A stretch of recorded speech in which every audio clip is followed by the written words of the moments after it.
Season 1 of Hell's Kitchen, the season that started it all, as not only was this season the birth of an amazing TV show, but it introduced the world to Gordon Ramsay. What's going on, guys? I'm FlynnMasters, and today, we'll be reliving the greatest moments from the OG season of Hell's Kitchen. Be sure to subscribe and like to support this new series, and with that, let's take a look back at the top 5 most iconic moments from Hell's Kitchen's inaugural season. Bloody hell, here I go again. While it may be a bit of a cop-out, I feel like I have to include the very first episode of the show's history. I'm sure many people who tuned into the premiere back in 2005 were very curious to see how a show about chefs cooking food could be labeled as hellish, but Gordon Ramsay made it very clear to the aspiring chefs and the viewers at home right away that Hell's Kitchen was no joke, and he would push the contestants to their limits to find his next head chef. This showed right away in the Dinner to Dish challenge, where Ramsay first showed off how ruthless he could be, and then of course these insults carried over into dinner service, as America would be shocked at the absolute baffling mistakes of these chefs, along with the customers dining, leading them to make the mistake of confronting Ramsay. This episode truly had it all, and gave us our first glimpse at the legendary show that Hell's Kitchen would become.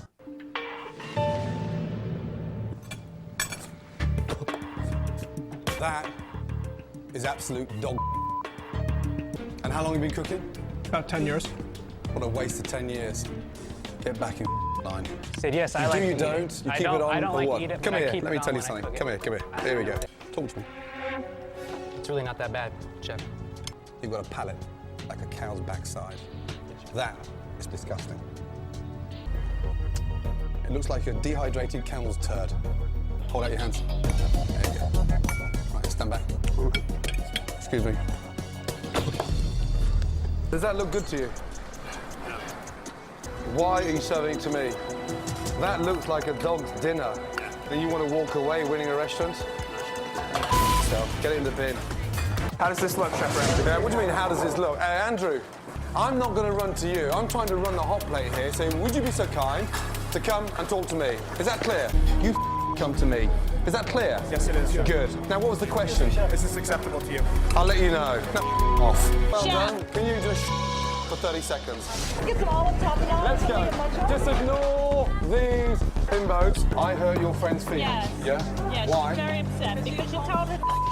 Oh, really? Did I? Tell her I meant it. Yeah, all right, I'll tell her. Jean-Philippe Soufflet, can you escort these two ladies, please? Back to plastic surgery. Ladies, please. I'm shutting down the kitchen. I'm not prepared to see any more food coming out. Unfortunately, the kitchen is closed. No, I'm not getting my rare beef Wellington.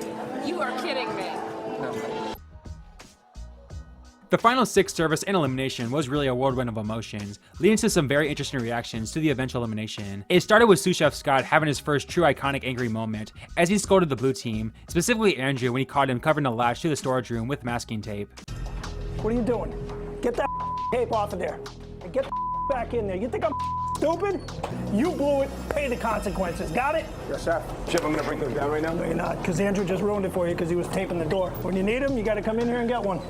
But then during service, it was announced that it would be the blue versus red team menu, which would go on to be a staple dinner service theme, and this episode proved why it was such great TV, as we actually saw a double turn in this episode, which in wrestling terms, refers to when a good guy turns bad and a bad guy turns good in the same instance. Ralph, who was a likable hardworking chef all season, refused to listen to his teammates when making the menu, while Andrew, who had been an arrogant brat all season, saw his HK dream come to an end really through no fault of his own, since Ralph made him make dishes he wasn't comfortable with, leading to the audience to actually feel a bit sympathetic for him during his admittedly savage elimination. It's a braised salmon. I think I'm not big on salmon myself. This was supposed to be a group effort, but it was more of a group effort underneath Ralph. You're poaching the fish in something that big. You're not going to take me down tonight. If I say 2 minutes on our plate, it's 2 minutes on our plate, okay? It wasn't difficult to poach the halibut. It just wasn't about to get done in 4 minutes. I didn't want the halibut. I didn't want the Why didn't you do it? poaching. He didn't want to do it braised. He didn't. It's your dish, man. I got outpounded. I wasn't going to do that in front of him, in front of everybody, like that. More integrity than that. He didn't. He sat there like a sissy. He stood there and he said nothing because he knew he was wrong. I'm sick of taking so many falls for stupid ideas of his. And I have to tell you the honest truth that right now I feel like I'm on the Ralph team. And that's not a good feeling, because that dish wasn't me, it wasn't mine, it wasn't what I wanted. I executed 23 of the entrees. I did my job. No shortcuts, no crying. Just doing it like a pro. First day I met you, Andrew, you're not the kind of big-headed, arrogant little that likes to be steamrolled. That Ralph manipulated your dish into becoming a poached halibut. Chef, it's like I said. Andrew, give me your jacket.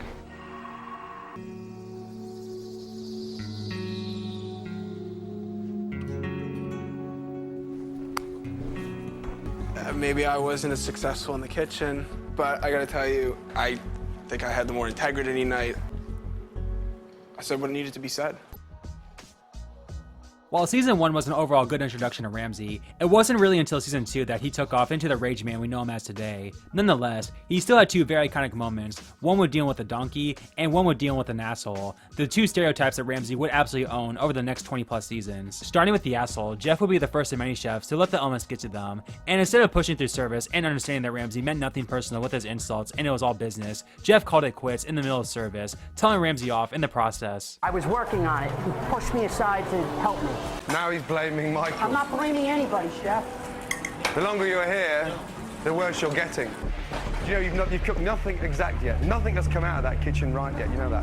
Your timing, you jumped up and has just stuffed the dining room. You gonna go then? You gonna run? No. I'm gonna finish out service. Oh, really? Why? Because I'm not a quitter. You're not a cook either. What was that? What did you say? You don't like me. I don't know what to tell you. You're a Unbelievable. That is not cool. Send my home. I've had enough of it. Go, please. And then later that season, we got the first true WTF moment from a chef, as Winnie Joe made a comment that still lives on in HK infamy nearly 20 years later. Why is the spaghetti not in there yet? The water's not at a rolling The boil. water's not boiling. Yeah. Why did you put cold water in there? I thought cold water was supposed to boil faster than hot water. What? Jeff, well, I had to laugh at the end when he called me. I've been called far worse than that. Wendy, well, you know, it's about time I put you out your misery.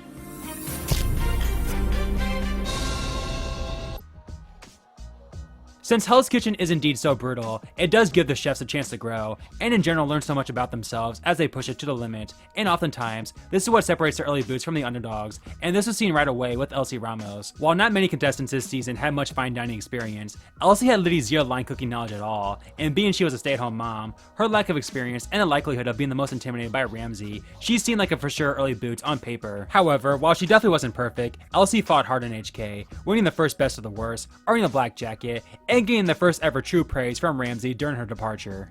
After an hour and a half serving your starters, you're very competent. Elsie, risotto looks delicious. Paella over here. Yep, over here. Very nice, that Elsie, yes. Hey, like my paella. I made a traditional chicken soup, my hangover special.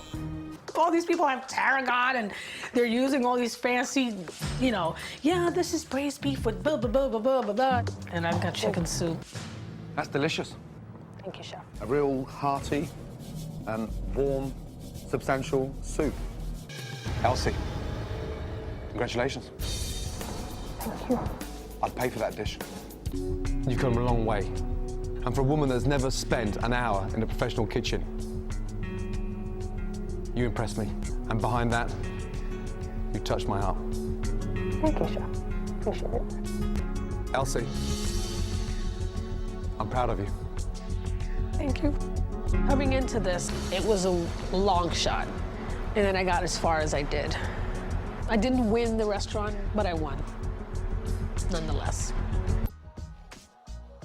But the most iconic moment from this season has to be the gameplay of Michael Ray. And yes, I said gameplay, not cooking, as even though he was a great chef, Michael's strategic play was so powerful that Ramsey and production would have to change the format of the show going forward. Michael not only nearly sabotaged the blue team's dinner service, but he single-handedly took out his biggest competition by nominating the strong Chris next to the lovable Elsie, and sabotaged Ralph at the pass during the finale test run, resulting in no more future test runs, and Ramsey himself would implement this strategy when testing the chefs at the pass going forward. While season 1 to its core is still the Hell's Kitchen we know today, it was definitely meant to be more of a game show as opposed to Ramsey's show, but Michael's incredible and ruthless gameplay would break the show, resulting in him becoming the first ever Hell's Kitchen winner. I'd love to see it through the end where me and you shake hands and battle out. Yeah, no doubt. My second nominee is Chris.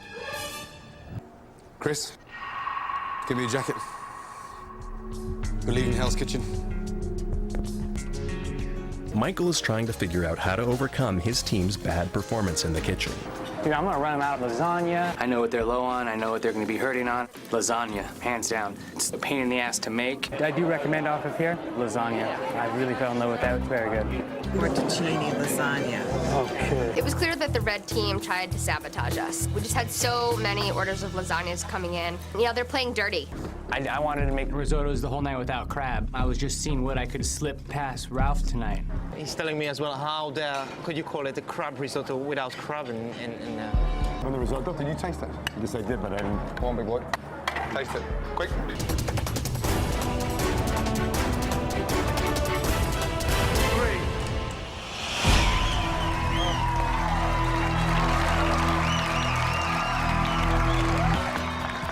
As Michael was celebrating the win of a restaurant, I realized an individual of Michael's talent that I didn't want to let him get away.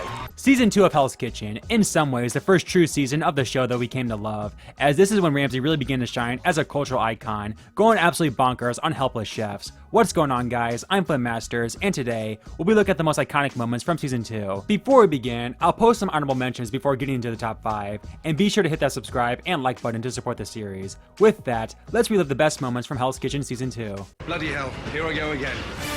So, blue team, tortellinis, sadly no sauce. May I speak? May you speak? May you stand up straight and stop acting like a slob? No, Just stand up straight and at least look like a cook. Do I slouch and slub and talk like this, like some big fat slob? Who do you think you're talking to? He doesn't want to get in a street fight with me, trust me. If you saute scallops in a non-stick pan, they won't stick. That's why it's called non-stick. Garrett, the chicken is raw. Do you know it's raw? I was just doing it because it's faster, chef. That's the only reason. Faster? Shut it! You shouldn't be in white! Season 2 is arguably the least talented cast in the show's history, as other than Keith and Heather, pretty much everyone else sucked, even the chefs who made deep runs. And after 4 straight terrible services to begin the season, Ramsay finally broke, and for the first time ever, named both teams as losers. But since I've talked about this moment and service many times, I want to show the previous 3 services as well that led up to this service, and you can see just how many mistakes and dumb moments piled up, to the point where Ramsay just simply couldn't take it anymore. Okay, 4 minutes to the window. Tom, you're on fire. Get a grip, big boy. Oh my God almighty. Tom! Madam, this has been open for an hour and a half. We have served 0. I put more food in the bin tonight than I've ever seen in 10 years. Look, one split and I know they're all stuck together. They're all doing that, stuck chef. together. They're all doing that, chef. So it's the tortellini's fault, not yours. Would you serve that? Yes. Say that again? Yes, I would, chef. Excuse me, chef. Yes. They're gone. What do you mean they're gone? So there's my next problem. That table's gone. Chef, why? This oven is cold. It's coming out hot. It's coming out cold. Dude, you don't have the gas on, stupid. Why is the oven not on? I'm not sure, chef. I'm sorry. You're not sure. You donkey! About 45 seconds. 45 seconds, madam. 45 seconds or I'm You'd walking like to out go of the back to the restaurant. table? Here we go. Yeah. Oh, guys. What's the point? I feel like it's a little bit too long, I think, to wait for food. Oh, come on, come on. No, you may be there, but this is not fair. It's rare. Oh, come on. We're gonna leave. I don't see anything. Missy, Yes, chef. table has walked out. And the sad thing about it, you've given up so easily. Have they all been glazed all night with egg white? Wrong thing, evidently. Oh, no. I'm fed up with your I'm fed up with your You've been a letdown since the minute you started cooking. The lot of you. Is that clear? Yes, chef. The lot of you. Yes, chef. Yeah. There you go. Yeah. Yeah, there you go. I've had enough. I've had enough! I cannot believe you're actually attempting to win a restaurant. Come back with someone that's leaving. Get out! Out! While I mentioned in the Season 1 video that Michael was an iconic winner, he wasn't iconic due to his skills, he was iconic due to being a flat-out genius. So with that said, in some ways, Heather West was the first true HK winner, as she simply won by putting her head down and getting to work, dominating the entire competition, being heads above shoulders the rest of the Season 2 cast. After just showing how bad this cast was, I figured now it's best I show off some highlights from arguably the first true legendary figure of Hell's Kitchen. Being the donkey, I couldn't do anything to help anyone. As soon as he said switch, I was like, all right, let's get it done. But will it make it to the dining room? Let's see if this goes. Service, please. What is this, boil? You burnt your hand badly tonight. While standing there in pain, you were delegating your section to your team. Please check that fork, Ross. I've never seen that in 21 years of cooking. Very impressive. Thank you. Virginia, 1 minute. I'm ready. Yes. So I really got to step up tonight. Wellingtons are being served. Coming down. Heather. Yes, Heather, chef. this is amazing. Thank you, chef. Those Wellingtons are cooked perfect. It's medium rare. What's not rare? You want medium rare? Yeah. Give it. I'm not your friend for the next 4 hours. I'm your boss. Steaks, Rachel. Right away. Heather's riding my ass. She didn't let up on us the whole time. 3. Congratulations.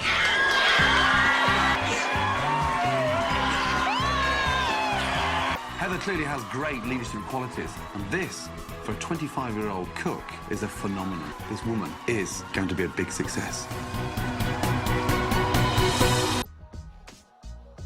Despite season 1 proving to the audience at home that you should never ever go up to Ramsay to complain about the wait time, some diners this season clearly didn't get the memo, as we got even more Ramsay and customer interactions this season. But one interaction not only stands out as the most crazy and best from this season, but arguably the most iconic one in the show's history. Excuse me, Mr. Rose. Yeah, I'll be 30 seconds right now. I just asked for 30 seconds. How long do you think it might be? Would you mind taking your breath off my hot plate? Yeah, look at that. How can I serve food with those things there? Security, please.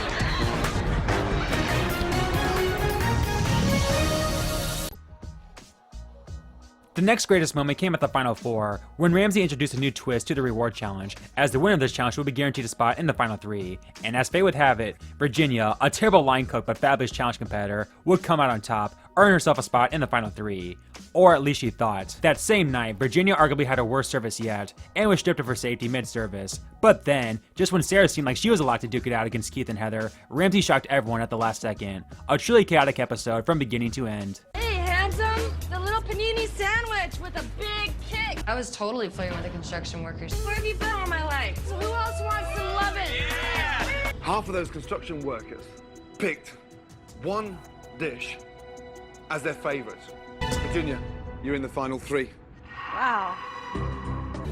Where are the green beans? Service, please. Where are the green beans? Oh, hello, Dizzy Lizzy. Where are my green beans? Who's holding this up, Heather? Virginia, chef. Why are we holding this table up? I'm just trying to move as fast as I can. Hey, Missy, is this because you're safe? No, chef. It is, isn't it? No, chef. Right, the girl cooking the meats now is doing your garnish. Move your ass. Whenever you're ready, I'm ready. I can't. Yes. I can't, you guys. Either somebody help me or just slow it down, please. Hey. Give me a couple minutes on the cabbage. I just burnt the cabbage. I've just burnt the cabbage. Yes, chef. I burnt the cabbage, chef. Missy. Yes, chef. You're no longer safe. I'm a man of my word. If you decide to stay, I'll send Sarah home. Hell no, I don't want to go. Of course I don't want to go. I want to freaking stay. I respect your decision. Sarah, Chef. take off your jacket Yes, chef. and leave Hell's Kitchen.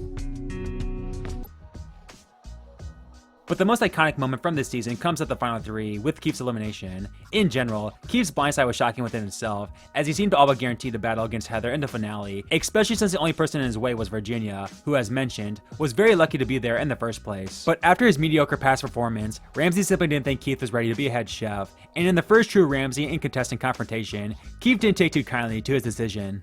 The person leaving Hell's Kitchen tonight is Keith. Give me your jacket, please.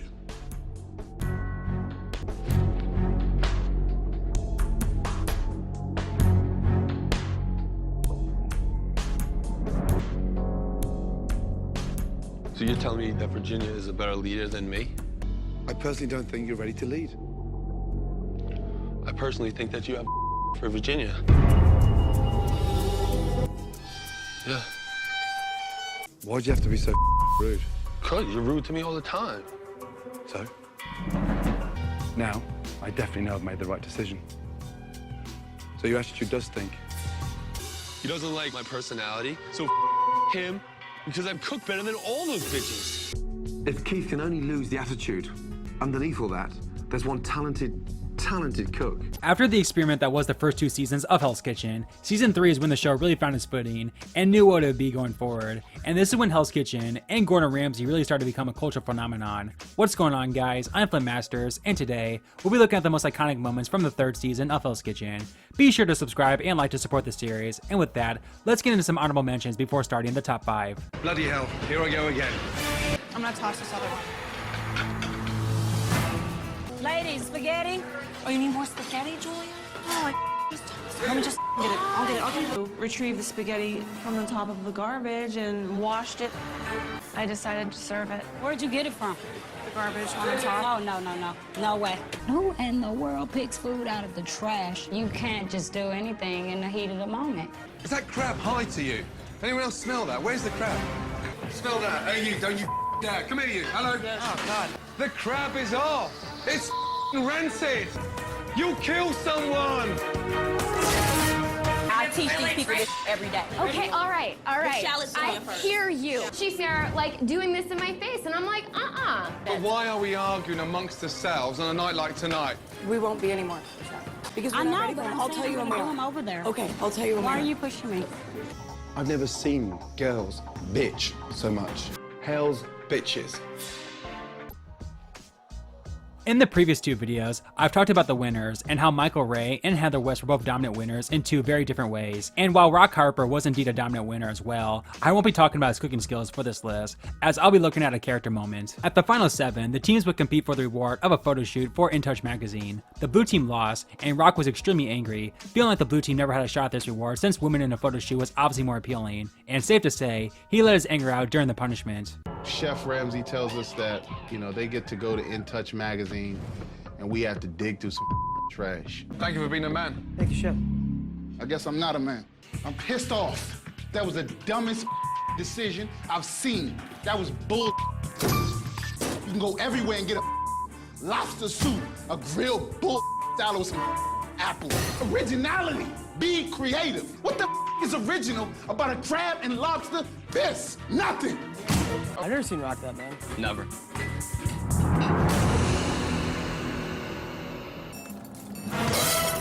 Rock came back and he was even more upset. That was bull. You gotta go through trash? Go through them trash? If you don't like when I'm putting in trash, fire me then.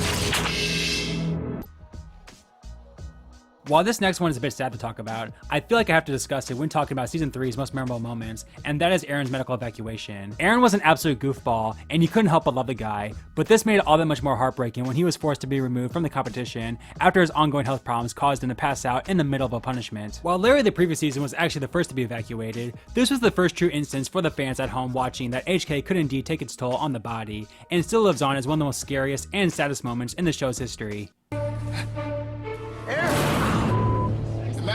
Guys, give him room. Aaron just kind of fainted. Aaron just took a header. Let's get him under now. Go. The bad news is you have a serious illness. The doctor's orders. You cannot come back into this kitchen. Get yourself better. Bye-bye, Anne. Bye-bye. Bye. I guess I'm coming home.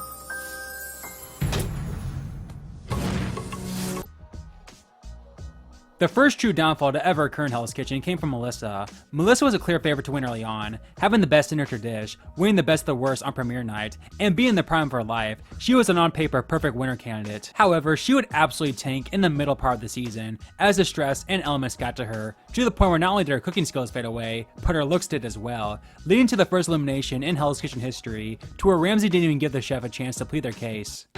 I did them all the same way. I took them out of the Listen, look at me. Will you stop panicking and just listen?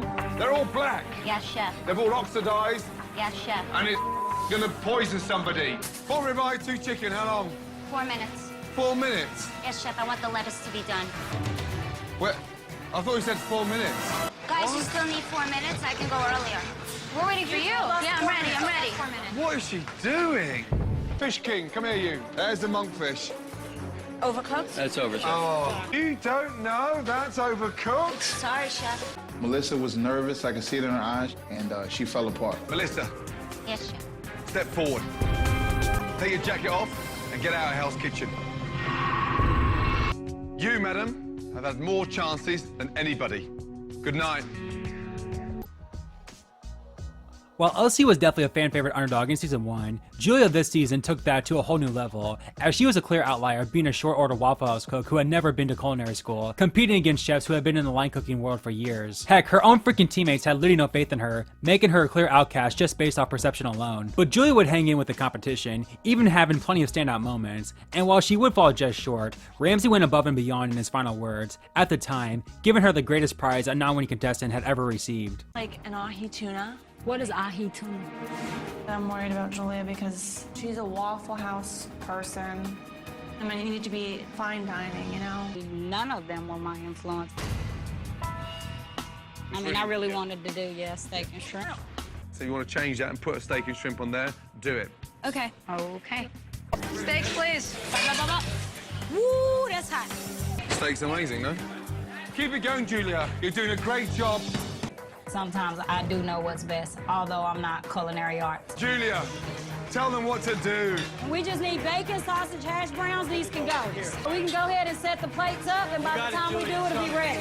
Music to my ears. I've most definitely proven that I do know my way around the kitchen and that I belong here. It's Julia. I'm going to do something now that I've never done before. I am personally going to send you to culinary school. And when you've done that, I want you to come back here and win it hands down. Because there's something quite amazing about you. Oh, Jesus. Good night.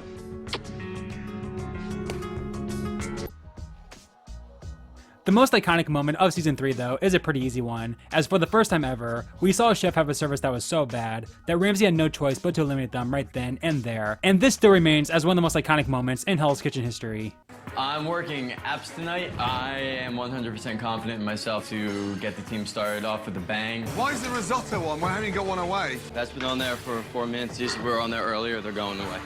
You know, how many are you doing? How many risottos are you doing up front? Look at all those pans. We haven't served anything yet, and we've lost money. What a donut. More spaghetti in there. I'm sorry. We cooked spaghetti to order. Yes, chef. You're pushing me to the limit, big boy, huh?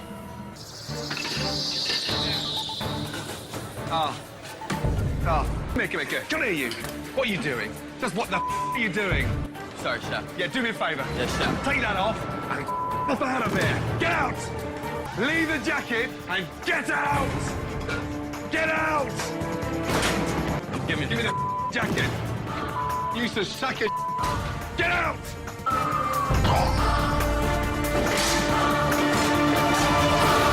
I came here with a dream to win. And it appears it's over. Dream's over, guys.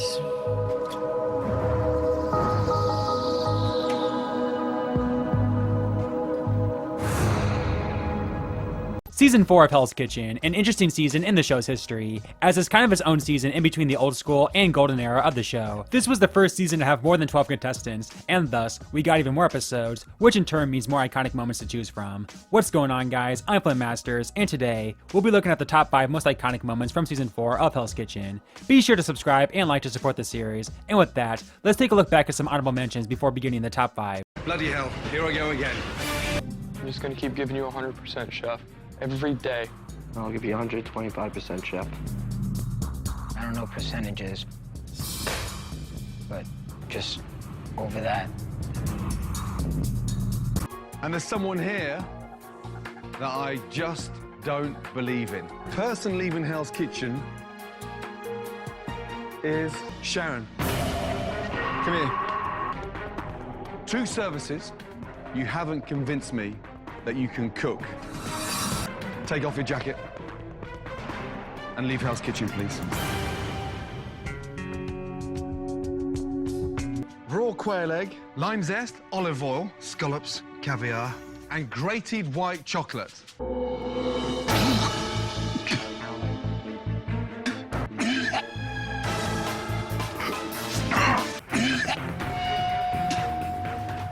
That must be one of the worst combinations I've ever tasted in 21 years of cooking. While in season 1 we saw the first quit with Jeff, that was what you call a rage quit, as he left in the middle of service simply due to not being able to handle the comments of Ramsey. So with that said, Vanessa would be the first quitter to leave the show due to the actual elements of Hell's Kitchen, as she would get a second-degree burn on her right hand. And yes, it is very tough to call this a quit, since this was more so a medevac than anything else, but nonetheless, this would be the first time we saw a chef willingly leave the competition without it being a rage quit. A rare, sad, and emotional moment in an otherwise cutthroat season.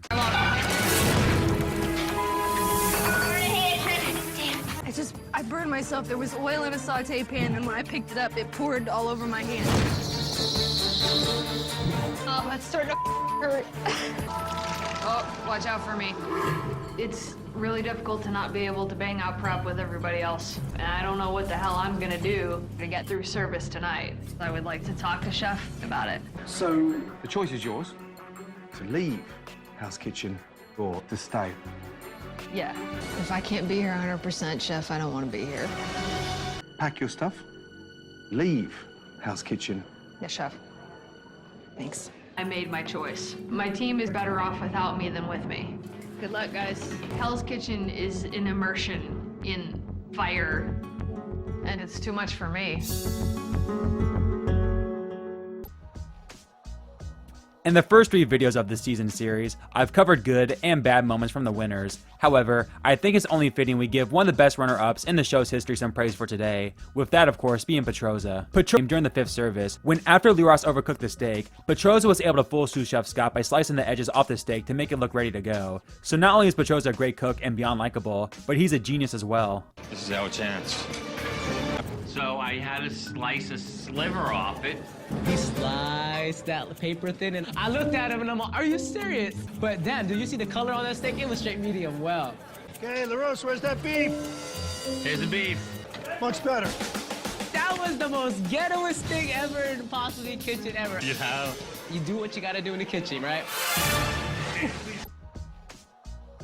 One of the first ever rivalries in Hell's Kitchen came between Matt and Ben, as Matt felt like Ben was hiding behind the likes of Bobby to protect himself, leaving him out to dry. And after Matt threw Ben under the bus in an attempt to save himself, it was officially on, as Matt was switched to the red team, and all eyes were now on Ben on the blue team to prove himself as well. And in a great moment for an otherwise bad and unlikable chef, Matt would take full advantage of his second chance, having his best service of the season in his first red team showing, while on the other side, Ben would absolutely tank, got owned by Ramsey throughout the night, and would be the one to go home, just as Matt predicted. Ben!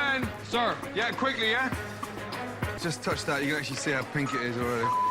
No. Do you know what? Hey, what's up? You are so sad. Hey, every time I ask you something, you give me the limpest excuse, you know that? He's getting his ass kicked tonight. You're one of the most saddest I've ever met in a kitchen. Come on, Ben. What's the matter? I'm about to snap with you. What's the matter, Ben? I'm not there anymore. But you are joking, aren't you? We've run out of lamb. There are 5 entrees, and you tell me now? Damn, Jen, and I was the problem over there. The scapegoat's no longer there, and you got no one to blame. Can't cook, buddy. There you go. There you go. Look, Christy, well done. Now look at it then. Anything to say? It's easy for you. That's your problem. You're not even busting a gut. Karma really bites you in the ass. Switch it off. You're not sending any more out of here. You sent enough. Are we done? Because if we're not, I'm gonna complete my station tonight, Chef. Shut it down! Turn it off! You... Matt! Yes, Chef! Come here. Taste that. Very nice. Thank Best you. result of the night. Thank you, Chef. It's the best feeling I ever had in my life. I want to hug the man. Yes! Matt. Well done. Thank you, Chef. It was the best risotto that's ever gone out in Hell's Kitchen. Thank you, Chef. I'm on cloud 9 right now. I've been getting my ass kicked at Hell's Kitchen since day 1, and it's about time I shined. But going from a great Matt moment to his most embarrassing one, at the first Black Jacket service of the season, he proved that he simply didn't belong with the best of the best, having a dreadful service. And to make matters worse, he made the pathetic excuse that it was a migraine causing this bad service. This terribleness and whiny behavior displayed by Matt simply drove Ramsey insane, leading to arguably the funniest dinner service ejection in Hell's Kitchen history. What's going, Matt? What's going? 2 of those? I got a migraine. No, he's got a migraine. Look, hey, look at that, Scott. It's not funny. I got a medical bill. come here a minute. Let me just tell you something. You've had a migraine. I've had one ever since you walked in here. I know. Feeling my hands. I'm trying to work feeling through your it. hands. Yeah, come here.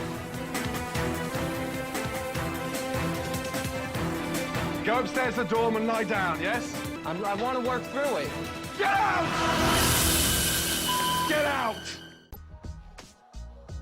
Kitchen, what most people consider the beginning of the golden era of the show, as this is when Ramsay was at his angriest, the contestants were the most hungry, and in general, we would see so many iconic moments from this era. What's going on, guys? I'm FlynnMasters, and today, we'll be looking at the most iconic moments from the amazing season that is the 5th edition of Hell's Kitchen. Be sure to subscribe and like to support the series, and with that, let's take a look back at all the legendary moments from this incredible season. Bloody hell, here I go again. My decision is...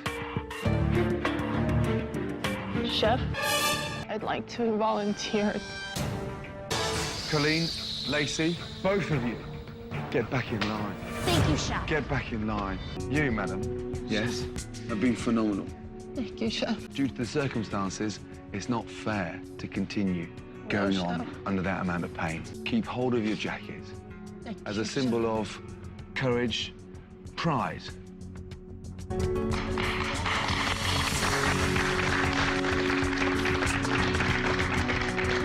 Look at the oven. Have we got Wellingtons in there? Yes, Chef. Hey, madam, come Yes, here, chef. you. What happens when the door's wide open?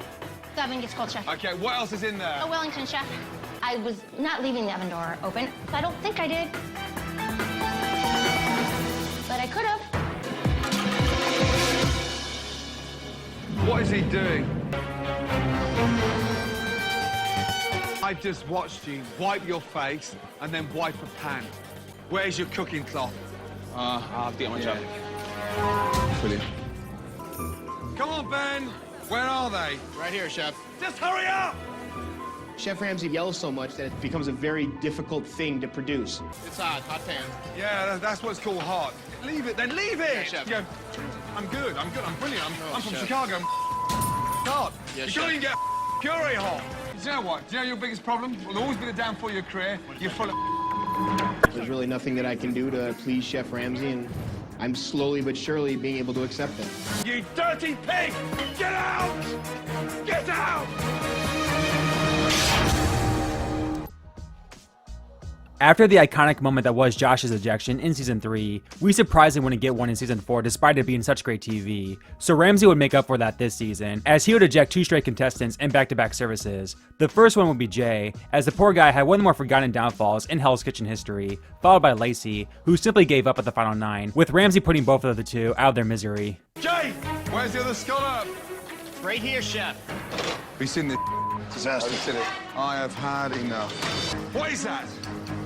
What is that? Touch that. It's rubber, Chef. Oh my God! Unbelievable. No, no, no, no, no! No! Get out! Out! Get out! Get your jacket off and off!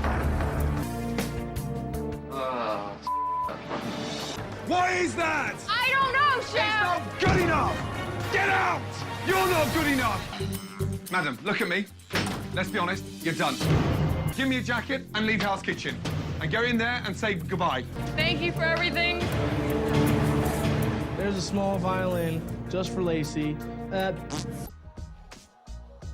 While we saw Ramsay make surprising decisions in Seasons 2 through 4 when it comes to breaking the format show rules, the most shocking rule break would come at the final 7, when he eliminated a chef from the winning team. While dinner service ejections and naming both teams as losers makes sense for good TV, and Ramsay nominating and eliminating people without nomination makes sense to avoid chefs taking advantage of these rules, eliminating someone from the winning team just seems out of this world given the whole point of dinner service and competition in general is to win. But after Carol's disastrous night, Ramsay shocked everyone with a decision he felt was necessary given the circumstances. How long then do they cook? Maybe 10 minutes. Oh, look how cool she is. Hey, maybe 10 minutes. Maybe 10 minutes, everybody, for your gratin dauphinoise. Are you stupid? No, Chef, I'm not. I have made a decision to send home the person that has sabotaged their team, Carol. Jacket off, and you're leaving Hell's Kitchen. After the dauphinoise and the potatoes were screwed, you gave up. Thank you. Good night. Carol knew she was out of her depth in Hell's Kitchen. I just put her out of her misery.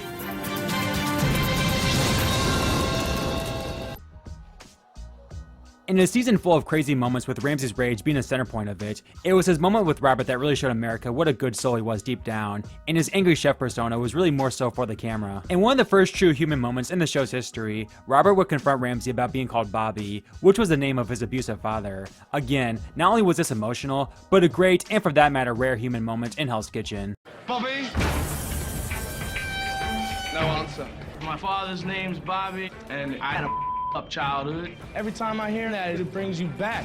So he touched a nerve with me. What are you doing? I'm trying to do the best I can for you. Why is it so me? It's not about me, it's about you. You can't trash all that. I up and I'm not gonna put it up to you. Wake up, Robert! Robert. Yes, chef. Why don't you look at me when I talk to you? That's something I like to speak to you in private for a chef. You wanted to see me. The main thing is, like, I know you don't understand, and that's what I'm telling you. Like, my name is Robert, not Bobby. This is my father's name. And, like, growing up, it's been a hard road for me. And then you're like, look me in my eye, just that one precise second, it was just like flashback all back, you know? So I apologize if it's upset you by calling you Bobby. Totally respect that, and I will totally follow it through. Thank you, chef. Okay? Appreciate the time, officer. Not at all. I highlighted all the first 3 winners for this series and praised the runner-up Petroza in the season 4 video. So for this season, I want to highlight both the winner and runner-up, with that being Danny Veltri and Paula De Silva respectively. In the first 4 seasons, the final 2 consisted of one much stronger chef than the other, with the fans even being surprised that the stronger chef Petroza didn't win in season 4. However, this season, not only were Danny and Paula neck and neck in terms of talent, but both flat out dominated the entire season together, being top tier chefs in the show's history. Some people may even consider this the strongest final 2 in Hell's Kitchen history, and honestly, I can't argue with that. So I feel it's best to highlight the success of these 2, and it's a true shame that either one of them had to lose this season. All right, so I want my entrees in 1:30. I want those appetizers in 2 minutes. You got it, Yes, chef. chef. Thank you. Put a pan down for the halibut. Come on. Andrea, they have to go in the oven. Tonight proved while both of you were in the final. Well done. Thank you, chef. Thank you, chef. This has been the most difficult decision I've ever made in Hell's Kitchen. Danny, Paula, are you ready? Yes, chef. Step up to your doors, please. On the count of 3, you'll turn the handle. 3.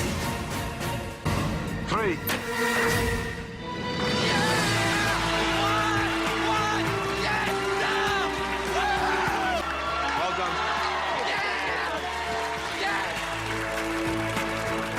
I'm gonna be at Borgata in my own restaurant with $250,000. Like, holy. As I said, the reason why this era of Hell's Kitchen is so iconic is due to this being the peak of angry Gordon Ramsay, and I think most fans would agree that season 5 is indeed his angriest season. And during this season, we would see in many fans' opinion his angriest all-time Hell's Kitchen moment, after Giovanni made one of the biggest mistakes of his life. What is that? Giovanni's best. Hey, Ben. Chef. Is that like a chewed up bit of chicken from the dog? Here, that's your special. Your special has now become not very special, thanks to face there. Hurry up, Giovanni. Yeah, but I'm not face chef. But I'm not face Yeah, chef. you're pissed, are you? I'm Not not. Look at me in the eyes! Not as pissed as I am! You are! Donkey! You're sending and you're trying to get away with it. Now I'm ready for an argument. Sending me that, you should be ashamed. Look at me. You serve me like that, take your jacket and off. Yes, chef. For those of you that don't know, outside of YouTube, I'm a fitness trainer and a drummer, which is what most people in my real life know me for. And I gotta say, the reactions I get when I tell people that my main job is covering reality TV on YouTube never fails to be priceless. Because let's face it, people don't associate my personality type with being a reality TV fan, as of course a vocal majority of people think that anything reality TV related is a bunch of fake drama BS. And to be honest, for most shows, I would agree with that statement. However, let's be real here, when it comes to Hell's Kitchen, many of us started, and still do watch not for the drama, but for Gordon Ramsay's legendary tirades on helpless amateur chefs. I cannot begin to tell you the amount of hype I felt as a little kid each week watching Ramsay during his peak, as you knew every episode was going to be a Gordon Ramsay clinic. But when you really take a step back and think about it for a second, Hell's Kitchen is such a unique concept, especially compared to other TV shows. The basic premise of the show is that chefs are going to go through little hell for a dream job, with that dream job essentially being more stressful than their current job. And to me, it's so cool that yes, while the winners do get $250K, the main prize has always been running a Gordon Ramsay restaurant. I mean, just think about it. Pretty much all shows, reality or not, not, the contestants are playing for money, while in Hell's Kitchen, the prize is essentially even more work.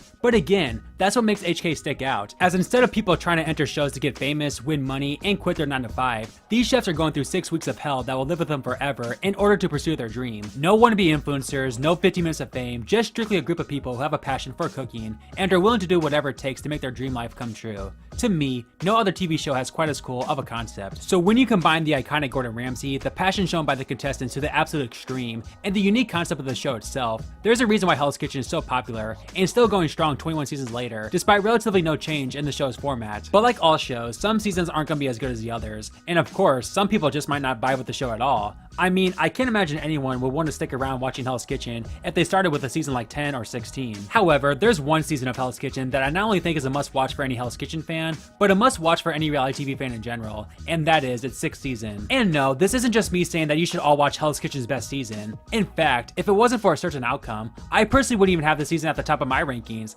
as I think season 12 is the all-around better season. But straight up, when looking objectively at season 6, I truly think it's one of the greatest seasons of reality television ever produced. In the premiere, we instantly see the Hell's Kitchen formula start the season off with a bang, as we had a super entertaining service, which included 2 legendary moments on both sides of the kitchen that led to Ramsay's voice cracking, with Louis getting the boot before the first service ended, which is still the only time this has ever occurred. But you then follow this up with a moment that makes the show so unique, as after service, Robert, who was forced to be taken out the previous season due to health concerns, was given a second chance in the competition. I mean, seriously, just think about how awesome it is that a morbidly obese man who suffered medical problems had to relive past emotional trauma during a season 5 stay, all while dealing with the general hardships of Hell's Kitchen, was willing to go through it all again less than a year later because he had a dream. Just simply incredible television all the way around, and a great way to introduce someone to the show. Look at all this. Who's putting all this in the bin? Look! Look! What the is this? Louis! Yes, sir. Off back there! Get out! Get upstairs, get your bags packed! Can I help? Can I help in the kitchen? You can help me! Oh! Get out! I would love you to seriously consider coming back into Hell's Kitchen. You know, you don't get many second chances in life. I would love to take that off. Good to see you, Robert, yes? Baby, I'm back. You know what I'm saying? And I plan on winning Hell's Kitchen. But then, that brings us to episode 2, which to me is not only far and away the greatest episode in Hell's Kitchen history, but one of the greatest episodes of television to ever be aired. As expected, we got a super entertaining dinner service that resulted in both teams losing, but we would also get 2 all-time great TV moments as well. The first one came out in the freaking dining room, as Maitre d' Jean-Philippe was not happy with the way contestant Van was handling his dining room, leaving even JP, the epitome of a side character, to show his passion for his job, going off on Van. Mija, don't run in the restaurant, please. I'm going to explode, huh? I'm going to explode, my friend. Listen to me. Whoa, whoa! He's about to, like, pound him down. Damn! Listen to me! I cannot believe I'm seeing this. We have a problem here. Hit him! Don't touch me, bro. Hey, get out of my face. Hey. Seriously though, just imagine seeing someone who looks and acts like Jean-Philippe do this. It's literally impossible to believe until you see it. But speaking of impossible to believe, the final part of episode 2 brings us to the nomination ceremony, which quite possibly produced one of the most shocking, crazy, and flat out iconic moments in reality television history, and that moment can speak for itself. Who's the first nominee for the men? They can speak for themselves, but they know who they are. I know you may be slightly stupid. First nominee and why? Tony. He knows why. No peer pressure. We're men. Just, what do you want, a medal? What do you want me to say? I ask the questions, you give the answers. That dog. You want to talk some? Let's go step outside. You want to talk about fighting? Do you think I'm scared? Huh? You just blow your... Cameras. Yeah, the cameras. Yeah? Yeah. We can step I'm outside. standing here. You want to get all tough and up close and personal. You. There you go. You ain't no but a bitch. You got no respect. No respect. Now get out.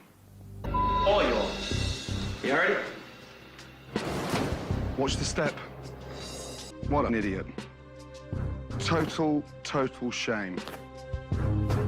I mean, a normal everyday chef threatening to fight Gordon Ramsay due to his hot-headed attitude. Like, how can this be reality? And that's the thing, some people think this scene is fake and just another reason why reality TV stinks. But if that was the case, we would get a shocking moment like this every season. This was simply a 1 in a billion TV moment that is so real and raw, and maybe other than Johnny Fairplay lying about his dead grandma, I can't think of a reality TV moment that will live on in infamy as much as this one. Oh my God! Joseph, what the just happened? I can't believe that happened, but at least I was there to see it. Like, did that kid really just go up to him? I'm so glad I was here for that, because I never would have believed it. But the epicness doesn't stop there, as after episode 3 starts off with the conclusion of Joseph's meltdown, we would see the beginning of 3 of the greatest season narratives in the show's history. We start off with Tennille, who after serving raw shrimp to a pregnant woman in the previous episode, continued to struggle this service as well, and looked all but certain to be the boot that night. But then, she would get a second chance of a lifetime. Tennille, come here. Listen to me. Yeah, sure. Wake up. Big time. Back in line. Yeah, sure. Now, listen up. Tonight, you get a gift. And I'm not sending anybody home. So Tennille would make the most of her second chance, right? I mean, she's already on thin ice. She's a goner if she continues to mess up. Tennille, what's all this spinach for? So you can't do one table at a time, reheating spinach? Yes, chef, I can, chef. Well, wake up! Yes, chef. Cook the spinach to order, you lazy cow! Oh, no. That's the way I get treated. What the f*** is that? Off with you, yeah? Well, at least they're just small mistakes. As long as Tennille keeps her cool, she'll be fine. I mean, especially after what happened with Joseph, there's no way we'll see another Ramsay confrontation this season. You upset now? Yeah. That you are, because you're crap. You're crap. Busting my ass. That's right. Busting my ass. You're not. You're lying. You don't know. Lying. Busting my ass. That's you right. can dish it, but you can't take it. Hey, madam. Oh, let me in the What are you kitchen. doing? Just let me in the kitchen. I'm trying to learn from you. You're not learning. You're running your fat mouth. I am. You know Shut I'm up over there then. trying to get in the Shut head. up. Are you going to keep it shut? Shut. If you can, get back in there. Hey, madam. Yes, chef. Come here. I want an answer. I'm on my way back into the kitchen. Chef, get off my station, please. What's working? Despite all her mistakes and litigating into the face of Ramsay, Tennille was once again spared that episode, with the eliminated contestant in Jim actually getting the boot due to his lack of passion, especially when compared to someone like Tennille. But now with 10 chefs left, there's literally nowhere else for her to hide. I mean, one mistake and she's history. She's gotta be perfect from here on out, and I'll be damned, she was perfect and then some. Lamb right here. Tennille. Good. Yes, chef. Service. A couple of services ago, I wanted to throw you out. I'm glad you're still here. Tonight was your best service by a mile. 2 minutes? 2 minutes. 2 minutes. Hey, Ariel, can you go up in 2 minutes? Yes. Good communication. Lamb on your side, chef. Now she hopes to impress him with her cooking. That lamb's perfectly cooked. Good girl, Tennille. Somebody's woken up and smelled the coffee. Manager, that's the best I've ever seen anybody cook meat. Well done. Thank you, chef. I held that kitchen down. If there was any doubt that Ramsay's presence doesn't push these chefs, well then that can be put to rest when looking at Tennille's HK run, as she went from a guaranteed early boot to dominating the season with 2 of Hell's Kitchen's greatest chefs the rest of the way after her confrontation, almost as if that lit a fire inside her that couldn't be stopped. This story came into full circle at the Final 4, where Tennille had her first bad service since her meltdown, and was the obvious boot for the night, but not after Ramsay, the same man who berated her after every little mistake, praised her for an amazing comeback. I am so proud of you. You fought back like I've never ever seen anybody in Hell's Kitchen fight back. And you have got a massive heart. You're young. Now use that experience and do some good with it. The greatest comeback. You never forget that. No way. Head up high. Always, chef. To me, Tennille's season 6 run is the epitome of what makes casting for Hell's Kitchen so unique and top-notch that simply cannot be replicated by any other reality TV show. Like, say you put her on a show like Survivor, chances are she wouldn't show nearly the type of fight or personality had she been on an island fighting for $1 million, as opposed to going through the hell that is Hell's Kitchen, trying to win her own restaurant. It's so funny too, because you don't associate pro chefs with being good TV characters, and obviously most of them aren't exactly models either, which is the majority of what makes up reality TV casting. But again, Hell's Kitchen simply doesn't care about that stuff, and someone like Tennille, who wouldn't have a chance to get casted on any other show, can not only get casted for Hell's Kitchen, but be a big-time personality and character due to the nature of the show. But now let's go back to episode 3, where we would get the birth of the other 2 amazing storylines this season, when in 2 complete freak accidents, Dave would fracture his wrist while cleaning a truck, and Kevin would sprain his ankle while hopping up the stairs. I was scrubbing the truck and my hand got stuck, so I yank it out. I felt my wrist start to swell up right away, but I kind of hid it from the guys because I didn't want anybody to know. The very top stair, click. I'm rolling both ankles, not just one. I have a torn FCR and a slight fracture of the wrist. I'm a tough guy. I can take the pain. Dude, I'm fine to work. Ligament stretch, he doesn't think it's torn. And this one's severely sprained, so he put an air cast on this one. Yeah, there's nothing gonna get in the way of the prize here. You know, I'm just gonna bite the bullet, bear the pain. Luckily, their injuries weren't severe enough to be pulled from the competition, but come on, this is Hell's Kitchen. I mean, the competition is already brutal as is. Now you're gonna have to go through it with one arm and one leg respectively, all while trying to produce up to Ramsay's standards in the kitchen. Yeah, good luck with that. Right here. Where's the risotto? I have a risotto. Where's the steaks? And steak. Let's go. Risotto, please. Yes, chef. Dave's got one arm, but that fool can cook. Tagliatelle? Yes, chef, right here. Now. Coming up right up to the window, chef. Tongs, I got it. Tagliatelle in the window? Dave, don't take this the wrong way, but you're 10,000 times better cook with one hand. Coming right behind, right behind. Service, please. Away now, 2 chicken, 2 lamb. Yes, chef. I'm the cripple guy here. I'm the guy with not 1 bum ankle, but 2 bum ankles in a cast, but yet no one else can keep up. I have the lamb. Have the lamb. The lamb's cooked perfectly. Thank you, chef.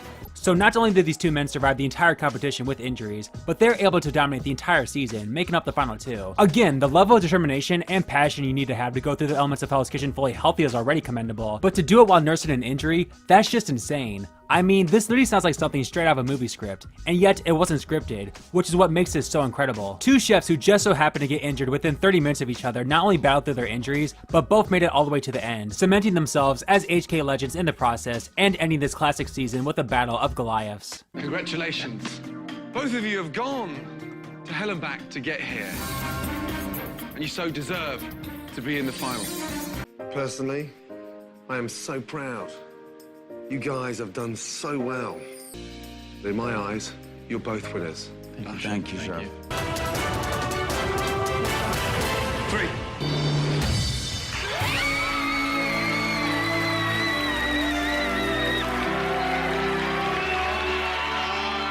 I'm totally in a state of shock. Well done. There was a moment of defeat, and defeat tastes bad. And the first thing I thought about is, I'm gonna show my kid it's okay. Never stop dreaming.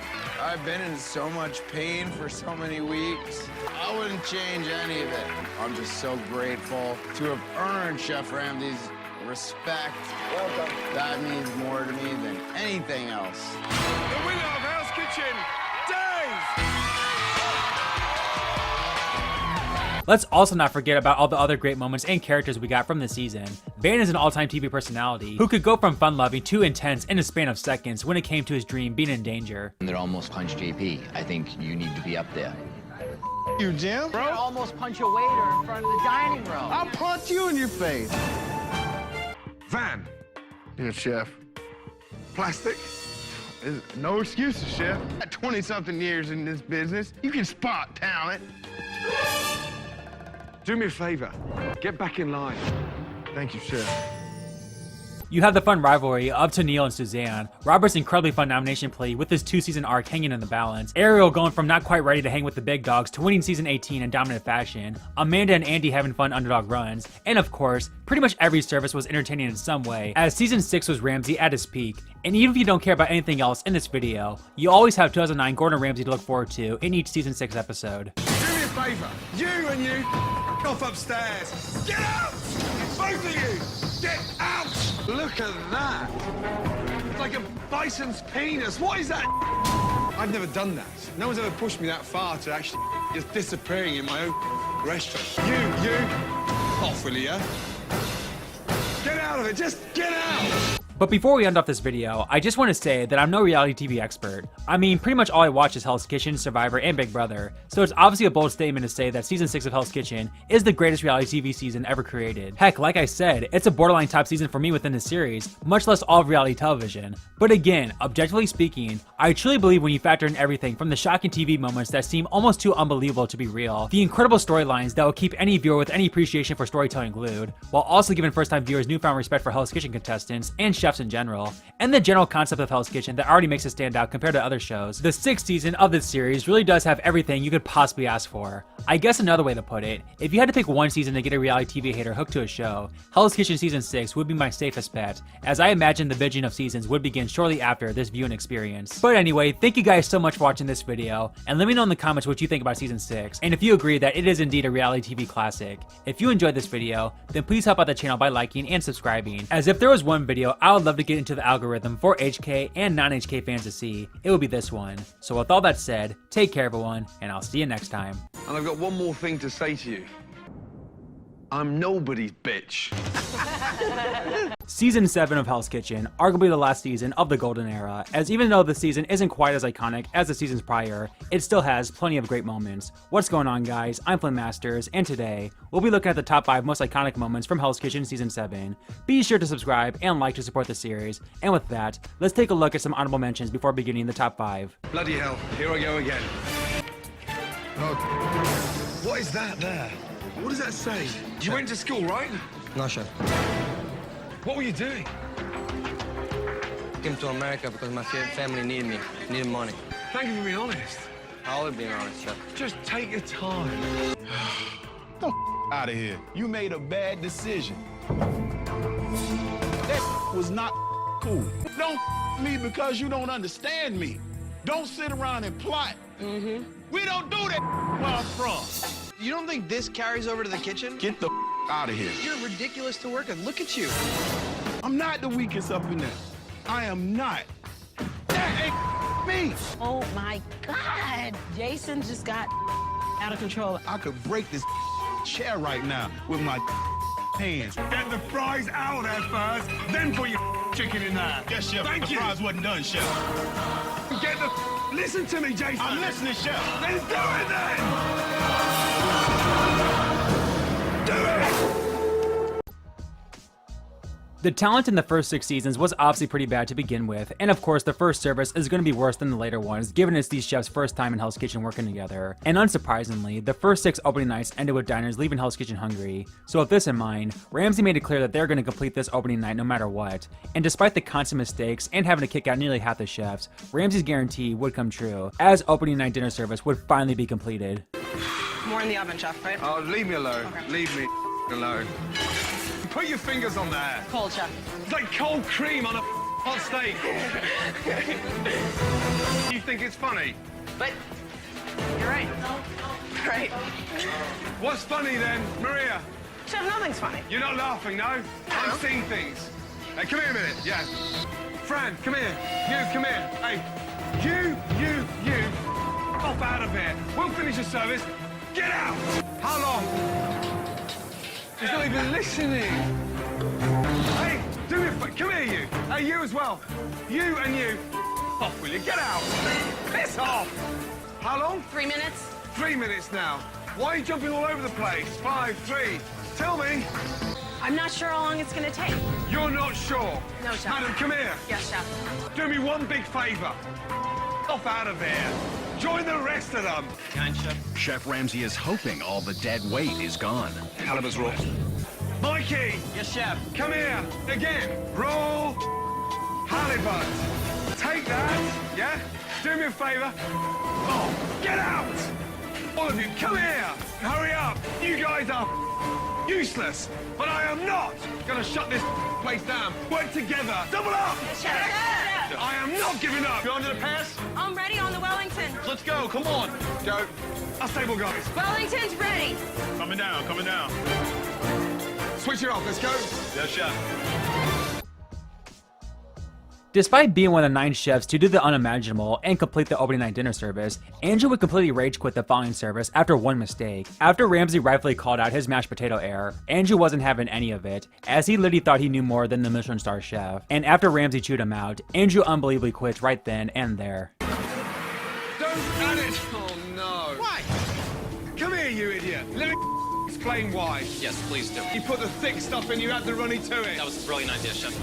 That's a brilliant idea, Chef. And you add the liquid to it. That's not going to make any ounce of difference there. It's gone. That's not true. And now you're going to tell me I can't cook it in a saute pan. Say that again? So now I've got to take it out of the saute Yeah, pan. come here, you. Get out. You got no respect, and do you know what? You're a joke to the industry. Yeah, that's what you are. I'm walking out the damn door. What does it look like I'm doing? That man asked me to leave, and you expect me to stay here. You know, whatever. I don't really care what Chef Ramsay thinks of me. I'm done. You have a nice day. One of the main things Season 7 is known for is that it gave us arguably the worst team in Hell's Kitchen history, with that being the Red Team. They unbelievably did not win one service the entire season, had multiple bad chefs, and even the Blue Team members that Ramsay would send over to try to help them would turn the crap the second they put a red jacket on. I think if I had to pick an episode that truly shows the patheticness of the Red Team this season, it would be episode 6, as they had yet another table service that resulted in them getting kicked out, fought essentially non-stop throughout the episode, and it all culminated to an immediately satisfying conclusion with Scott's elimination. Milka grabbed all the good ingredients that would be easy to work with, and she didn't want to trade anything. If you're not happy, speak up or you're done. It's your own problem.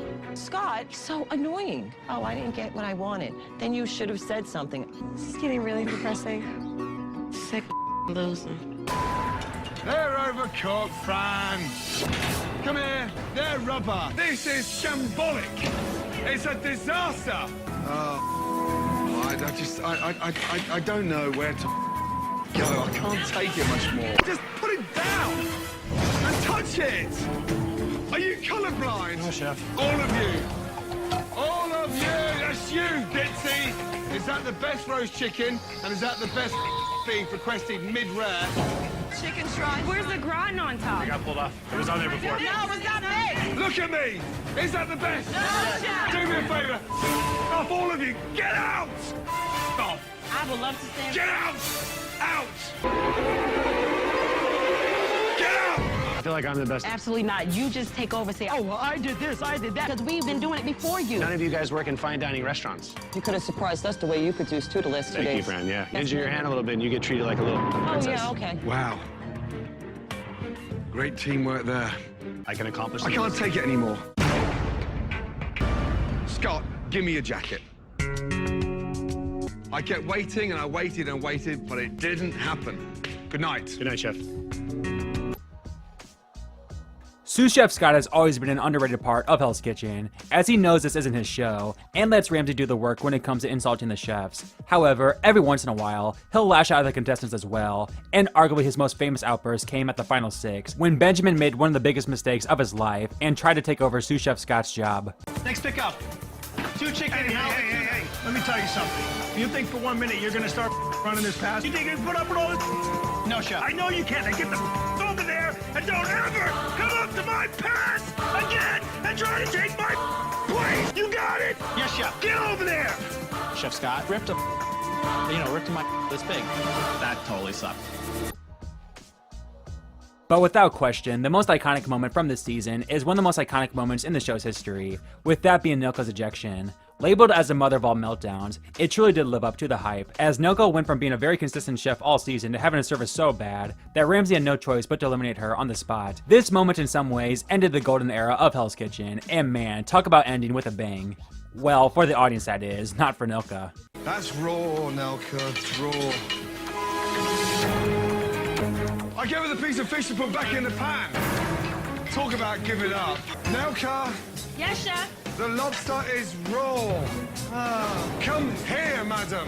I just took it out the pan. Look at me. Look at me. Put it down. Look at me. Out. Get out. Nilka. Get out. I'm going. Madam. Yes, Chef. Take your jacket off and... Oh, Chef, don't say that, please. Chef, please don't say that. Oh, my God. Season 8 of Hell's Kitchen, a season considered by many to be an absolute train wreck due to how bad the talent was, and is also considered the birth of the character-driven era of Hell's Kitchen. What's going on, guys? I'm FlynnMasters, and today, we'll be looking at the most iconic moments from Hell's Kitchen's 8th season. Be sure to subscribe and like to support the series, and with that, let's take a look at some honorable mentions and the top 5 moments from this crazy season. Bloody hell, here I go again. Put me up! Put me up! I don't give a calm down your little ghetto attitude and shut the up! You ain't done better than me at all! At all! Signature dance challenges! Classic! I shouldn't be here, Melissa should be here. Emily, yeah, she up and she sucks, but at least, you know, she hasn't done as horribly as Melissa. Trev, get your ass up here. Take your jacket off. Because you're going back in the men's team. Who cooked the gnocchi? I did, Chef. Who are the next? I'll fix it. Yes! Fix your hair.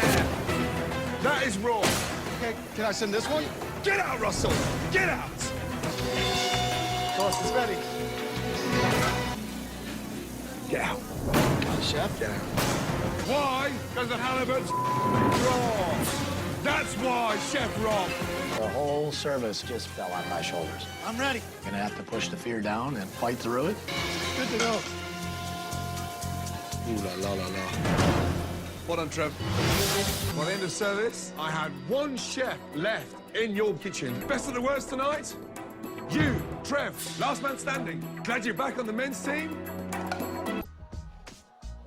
As I said, Season 8 is often regarded as the least talented season of all time, and I feel like one service highlights the lack of talent in particular, with that being the first Black Jacket service. While there's been plenty of bad Black Jacket services throughout history, this one stands above them all, as literally every chef in the kitchen made a mistake of some sort, with constant arguing throughout the night between the chefs. I mean, the fact that the so-called best of the best this season produced a service this bad is actually kind of insane, and just goes to show that half the Black Jackets this season would be early boots on an actual talented season. What is that?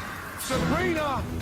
That is cooked spaghetti. I'm the king of lobster spaghetti. Oh dear. Trev, pasta's overcooked and it's stewed.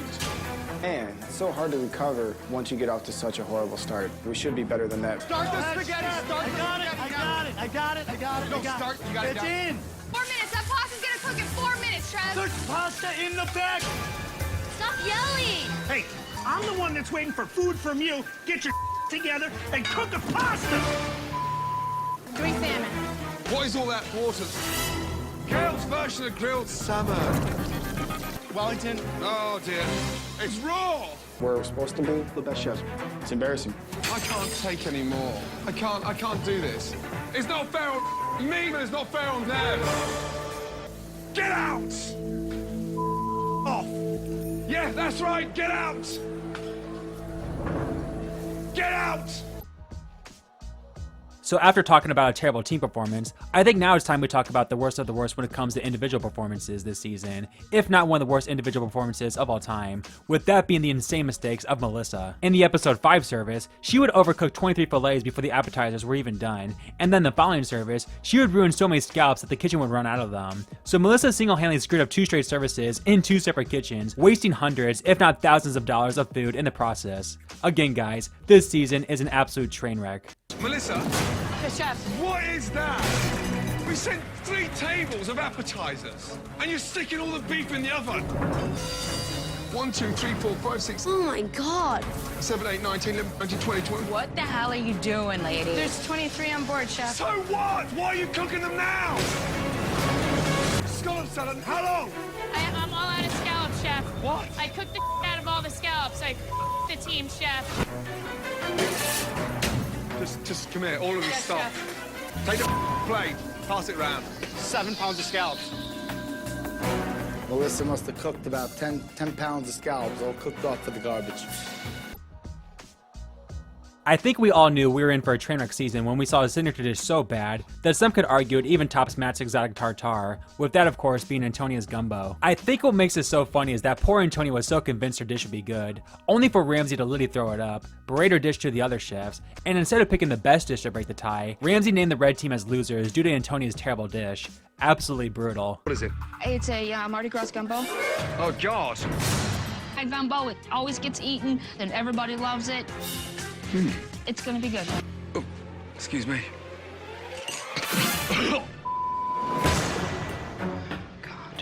Are you crazy? I'm sorry it wasn't up to par. Up to par? It's unedible. Okay, then throw it out. No. Big man. Yes, sir. You like your food? Take a mouthful.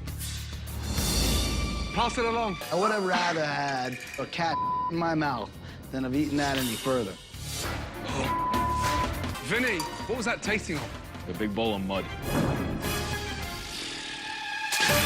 Dear, oh dear. Say what you will about Nona as a Hell's Kitchen winner, but the fact that she was able to beat Russell, who dominated the entire season, never fails to be hilarious, especially since Russell was an absolute douchebag all season, and it truly looked like this awful human being was going to win his own restaurant. But alas, after arguably the worst final dinner service in Hell's Kitchen history, Ramsay chose Nona over him, leading to some extremely salty final words, and the ultimate satisfaction for the fans watching at home.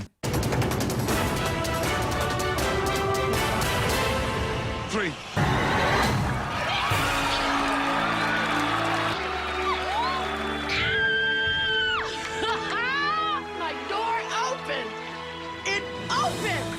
I'm pissed. I'm not happy at all. I chose the team that I wanted, and I thought they would help me win, and in fact, they helped me lose. So, thanks a lot, guys. You will never get a job in any city I work. I'm gonna definitely blackball you guys, because you guys me so royally tonight. Ladies and gentlemen, Hell's Kitchen winner, Nona! Congratulations. But in the end, when you think of Season 8, you think of one person, with that of course being Raj. I mean seriously, this guy could very well be the greatest reality TV character of all time, as despite only lasting 3 episodes, he would forever leave an impact on the show given the absolute insanity of his actions in and out of the kitchen. Without question, an absolute legend of the show, and here are some of his best moments. Keep moving, Raj. More shocked that that lunatic is still here. Now, I am definitely gonna win this competition. Now, I know it. There's one chef who's not letting all this negativity dampen his spirits. There's not an ounce of seasoning in there. These guys save lives for a living. Yeah, and you're about their breakfast. Got it? Yes, chef. I try to make some sense out of this intense chaos by sticking my head in the refrigerator, but I couldn't. Raj, move your fat ass! I see all this food, and it looks delicious, so I just, ate it. Look at his eating, look. Haven't you got enough in there? But that's so good. It's really a waste. Wow. Just a quick little bite. It's really tasty. Oh. No. What the have you done so far? You dilly-dally pastry section. Shut up. You cooked Shut even up. Shut up. Shut the up. What? Oh, you guys are a bunch of snakes. You snake. Yeah. Raj is ready to put on a show. Holy, we got a Mr. Miyagi. I start drinking and I start doing karate. Kung Fu. Raj, help them off. Boris and Raj are working together. It's like watching 2 idiots do a Rubik's Cube. There's no chance on earth they're gonna get it right. Help me roll the dough. Where the is it? Let's hear. First, shape it. Here, put it here. Put it down. You can't roll it. Roll the pizza dough. Roll the pizza dough. What are you doing? Are you? My partner was sent here to sabotage. That guy is nuts. After all the wild characters we saw in Season 8, we would get an all-time character this season that in some ways defines Season 9 of Hell's Kitchen. But nonetheless, there's still plenty of other iconic moments to talk about as well. What's going on, guys? I'm FlynnMasters, and today, we'll be looking at the most iconic moments of Season 9. Please hit that subscribe and like button to support this series. And with that, let's take a look back at the standout moments from the 9th season of Hell's Kitchen. Bloody hell, here I go again. Just let it chill for a minute. Oh my God, the mere sight of Carrie irritates me. Back up off my arm, dog. The bitch won't let me do. Watch out. Get off. God, I just want to. Will you stop it already? Okay, I'm just telling you what you said. Elise, can I And you please definitely talk don't for once? You're a trifling ass bitch. Are you kidding me? I'm Don't taking have it to yell at me. I'm right You better here. get out of my face. Blah, blah, blah, blah, blah. Hey. Get up out my face. Both of you, back in line. The person I'm going to eliminate tonight is going downhill. Jamie, you're done. Jack it off, please. I can't go any further with you. I'm getting no response. While you can definitely argue this moment be in the top 5 as opposed to the honorable mentions, I do think it is a bit of a forgotten and iconically bad dinner service, at least when it comes to the Red Kitchen, and I want to highlight it, with that being the episode 3 dinner service. What I think makes this so notorious is that the season started with the red team dominating the blue team, as they were up 3 members 2 episodes in, requiring Natalie to move over to the men's side, only to then be their leader as they completed and won their first service. But on the red side, while they were able to pump out appetizers relatively smooth, they did not serve one freaking entree. Yes, you heard that right. I mean, that's right up there with season 12 levels of Unfathomable. Talk about a complete 180. This led to Ramsey for the first time ever to pick his own nominees for elimination, as he probably didn't trust the red team to make wise choices after this iconic bad dinner service. Just put it down. Yeah, good. Why do we have a kids burger? All of you, come here. 2 New York strip, 1 lamb, 1 cod. No burger, no Wellington, first ticket. Jennifer, this is embarrassing. Amanda! Yes, chef. How long for the first 2 bass? 3 minutes, chef. It's raw. I didn't cook it. 3 minutes. If you didn't sear it good enough and you covered it with a Okay, you pan don't need which to holds yell. the You don't need to moisture. yell at me. I'm already getting yelled at by the chef. Why the are you yelling at me? Stop! All of you. There's nothing happening, Amanda. I'm sorry, you guys. Giannis, please. Look at this. Oh. It's raw. She's got the other one. Kidding me, guys. No, okay. Stop! Leave me alone. I want a sincere apology on the back of your crap performance. Could you look at all these children? They're all famished. We sincerely apologize about your entrees. Very sorry. We apologize. We are sorry you don't have any entrees right now. That was the first useful thing you have done tonight. It's also the last. Get out of here, all of you. Hang your heads in shame. Because you absolutely suck. I know I said at the beginning of this series I would cover iconic moments no matter how poorly received they are by the audience, but honestly, I just can't bring myself to talk about Jennifer's blind side yet again, so I'm going to instead cover a different moment from that episode, with that being Tommy going toe-to-toe with Ramsey. It's always crazy to see chefs take on Ramsey, but the fact that goofball Tommy would go right into his face to call out his decision to kick him out shocked audiences everywhere, and still likely remains as the most surprising contestant to ever confront Ramsey. Chef, I gotta ask you something. Why did you send me out of the kitchen? I should not have had the lead tonight, and I could have held it down with any stick. I'm so mad. Off, Tommy. Stick your head in that oven, and I'll talk you through the gas burner. Do it. Please don't rub any more salt in the wound.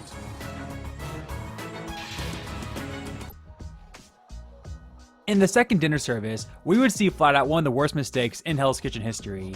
After Ramsey told Brendan to make a new sea bass after firing it too early, he would proceed to serve it to Ramsey anyway. This was already bad enough, but Brendan would make things even worse when he lied to Ramsey, saying he had threw the old one away. Ramsey obviously called him out for this, and even eliminated him over the far weaker Chino, as no matter how bad of a cook you are, lying to Ramsey is the biggest no-no you can make. Walking sea bass. Nice job, babe. Nice job. You didn't start a fresh one? Yes, I did, chef. So where's the old one then? Threw it away, chef. Show me. Chef, I can't find it. Are you lying to me? I'm going to ask you one more time to tell me the truth. Is that the bass from 10 minutes ago? Oh my God. Chef, yes. Brendan's an idiot for lying to Chef Ramsey. It's like, seriously, you're making a fool of yourself. You do that to me one more time, trust me, the elimination. I'll send you out there and then. Let me tell you that. Yes, chef. Say what you will about the final 2 of Will and Paul, as they probably didn't have many supporters after the betrayal of Jennifer, but this is definitely one of the best finales of all time. Going into the finale, it looked like Will had this season in the bag, as while Paul of course had been great, Will had simply dominated HK like nobody ever had up until that point, being a vocal leader all season long, while literally not making one service mistake all season. It would take an all-time bad performance from him, and an all-time great performance from Paul in the finale for him not to win. And that's exactly what happened. Now honestly, I don't think Will's performance was that bad. It was just obviously a step down from what he had done all season. But on the other side, Paul absolutely took control of his kitchen, literally somehow getting Elise and Carrie to work together, which that alone probably won him his own restaurant. So whether you're Team Paul or Will, this was certainly a finale for the ages, and even though in a perfect world, Jennifer or Tommy wins this season, I have to include the finale service when talking about season 9 iconic moments. Why are they cooking off the fish? I just told her to put it in the oven to start getting it ready. Understand what you're going, but they haven't even cleared the plate. It's not a racer. Okay. They get food rammed down their throat. I'm nervous. I'm gonna Dover a bass and veal in New York. Guys! Pay attention! Over Bassville and New York. I've got 5 minutes. Oh my God.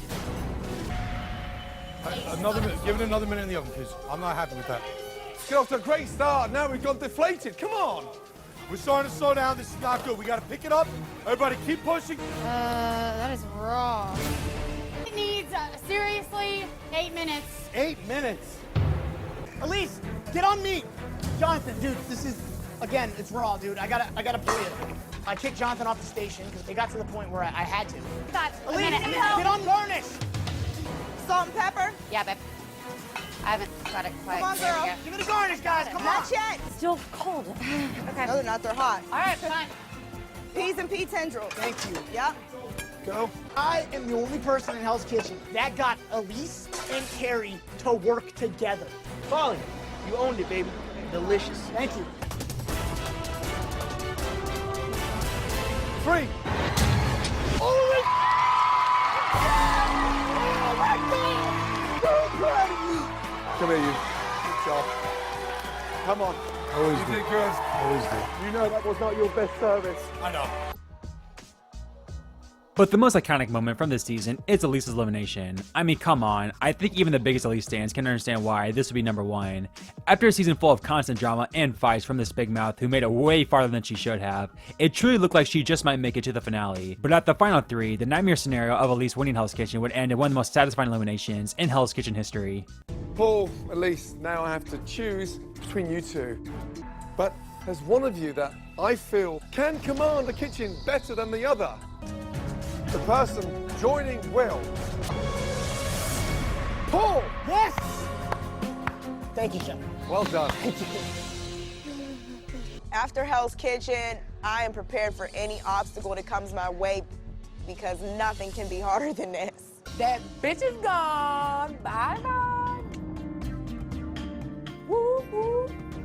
Doses. Season 10, a very ambiguous season, as while we would see plenty of iconic chefs and moments, some of these moments still remain as the most extreme in the show's history, and it's a little much for some people. What's going on, guys? I'm FlynnMasters, and today, we'll be looking at the top 5 most iconic moments from the 10th season of Hell's Kitchen. Be sure to subscribe and like to support the series, and with that, let's take a look at some honorable mentions before beginning the top 5. Bloody hell, here I go again. 0-0. Wow. The final lamb dish will determine the winner of the challenge. Oh. Wow. Sauce is disgusting. It's like something out of a gas station. Nasty. I sliced the lamb, Chef. I apologize. You sliced the lamb or you chewed the lamb? Oh. Wow. For the first time ever, I, Gordon Ramsay, cannot pick a winner. Hell's Kitchen Season 10. Making history. Only we're making history because we suck. Who should be going home tonight? I would have to say Clemenza, Chef. Clemenza. Chef, I've always played 100%. And even tonight, I felt like I played 100%. Brian. Clemenza, Chef. Chef, I've chased animals, I've dug trees, I gave it my all every single time, and I have not once have I stopped, always played 100%. And everybody's trying to get rid of me. But you know what? I still put out better food than everybody standing there. Are you done? I'm not even close to done, Chef. I'm ready. I'll go put out another dinner service right now if you need. Clemenza. Back in line. Yes! It's always important for a Hell's Kitchen season to start with a bang, and we got that with one of its most iconic first boots in Tavon. We all know the story by now, but Tavon proudly boasted about being a 22-year-old executive chef, only to completely crash and burn, having one of the worst services in Hell's Kitchen history. The dude's executive chef status was mocked throughout the night by Ramsay, and he even made a joke about Tavon at the finale. The pigeon's still raw. Look, this pigeon's that raw it can still fly. Touch it. Stone cold and raw. Are you serious that you're an executive chef? Yeah, chef. I actually Yeah. am. Yes. Come here, you executive chef. Come here. Expensive hand-dyed scallops. Look, you sabotaged them. I mean, how? Look. That's it. It's everything. You sliced all them. We haven't even served one table. So why are you doing it here? I guess I froze. I mean, You froze. What else do you want me to say? You haven't even defrosted. You think it's funny? All those customers? Do me a favor. Yeah. Pop upstairs. Get out. For the first time ever, I've decided to do away with the whole two-door thing. The winner of Hell's Kitchen is Tavon.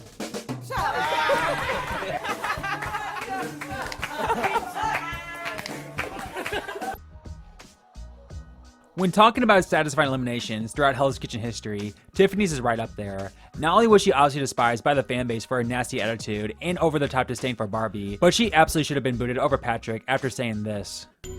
I care a scale of 1 to 10, like a 9. But at the final 9, on a night where the red team in all honesty should have won service, she would finally get the boot. And man, on a scale of 1 to 10, this was 100 in terms of satisfying. The person leaving Hell's Kitchen is... Tiffany. I'm sorry. I cannot see a leader in you. Thank you. Good night. Thank you. I never thought I'd be kicked out of this competition this early. But Hell's Kitchen is harder than I thought it would ever be. I tried my hardest. Oh, boo-hoo! Let me play a sad song for you on the world's smallest violin. To follow Tiffany's satisfying elimination, right after her, we would get the downfall of her best friend and fellow hated red team chef Kimmy. One of the most well-known memes in Hell's Kitchen is Kimmy being from the South, as she made that abundantly clear throughout her HK stay. Yet despite her Southern heritage, she would produce arguably her worst service of the season on, you guessed it, Southern Night. And despite that being her first time up for elimination, Ramsay couldn't overlook this, eliminating her over Robin. No matter what you think of Kimmy, this is the type of thing that makes Hell's Kitchen such a legendary show, as you cannot script this stuff. Burn. Kimmy! Oh, that's burned there. Yes, that's Chef. Burned. Got you in 3 minutes, Chef. Oh, I could cry. I could just cry. Let me show you something. I've got raw catfish there. Oh, you, get out! You disgrace. You too? Yeah, we did. And it's all my fault because I'm from the South, right? Robin. Back in line. Kimmy, give me your jacket. Young lady, you're not ready for Gordon Ramsay steak. I'm sorry. Big heart, love the passion, but you are not ready. This is the first time I've ever been up there, and I have so much fight, and I've learned so much. Thought I was going to be his head chef, and I guess I just didn't accomplish that. In a similar case to Season 5, not only is Season 10 iconic for being such an amazing Final 2, but of course we would see Christina Wilson come out on top, who has arguably gone on to have the most successful career of any HK contestant ever. And while some can argue Christina is overrated and Justin was the better chef overall, to say this isn't one of the most competitive Final 2s in Hell's Kitchen history would just be flat out wrong. And to see the now permanent Red Team sous chef life change by opening the door is so cool to watch in retrospect, making this finale as one of the best moments of Season 10. Wow, yeah, it's delicious. Thank you, I mean, Chef. really delicious. Sandro. Yeah! Never before has anyone gotten a perfect score. Amazing. Gotta give me better than that. Come on, these people want to eat. Let's go. Cramp in my hand, Chef. Come on, man. Good, Justin. Thank you, Chef. Very good indeed. Yeah! Our first 3-star. Christina, great job. Thank you, Chef. Dripping sea bass, VIP. Follow me with that sauce, Royce. Pull it. I'm not sending out the last table like. Christina, well done. Thank you, Chef. I have no doubt in my mind that both of you will have successful careers. Christina, Justin, please step up to your doors. 1, 2, 3.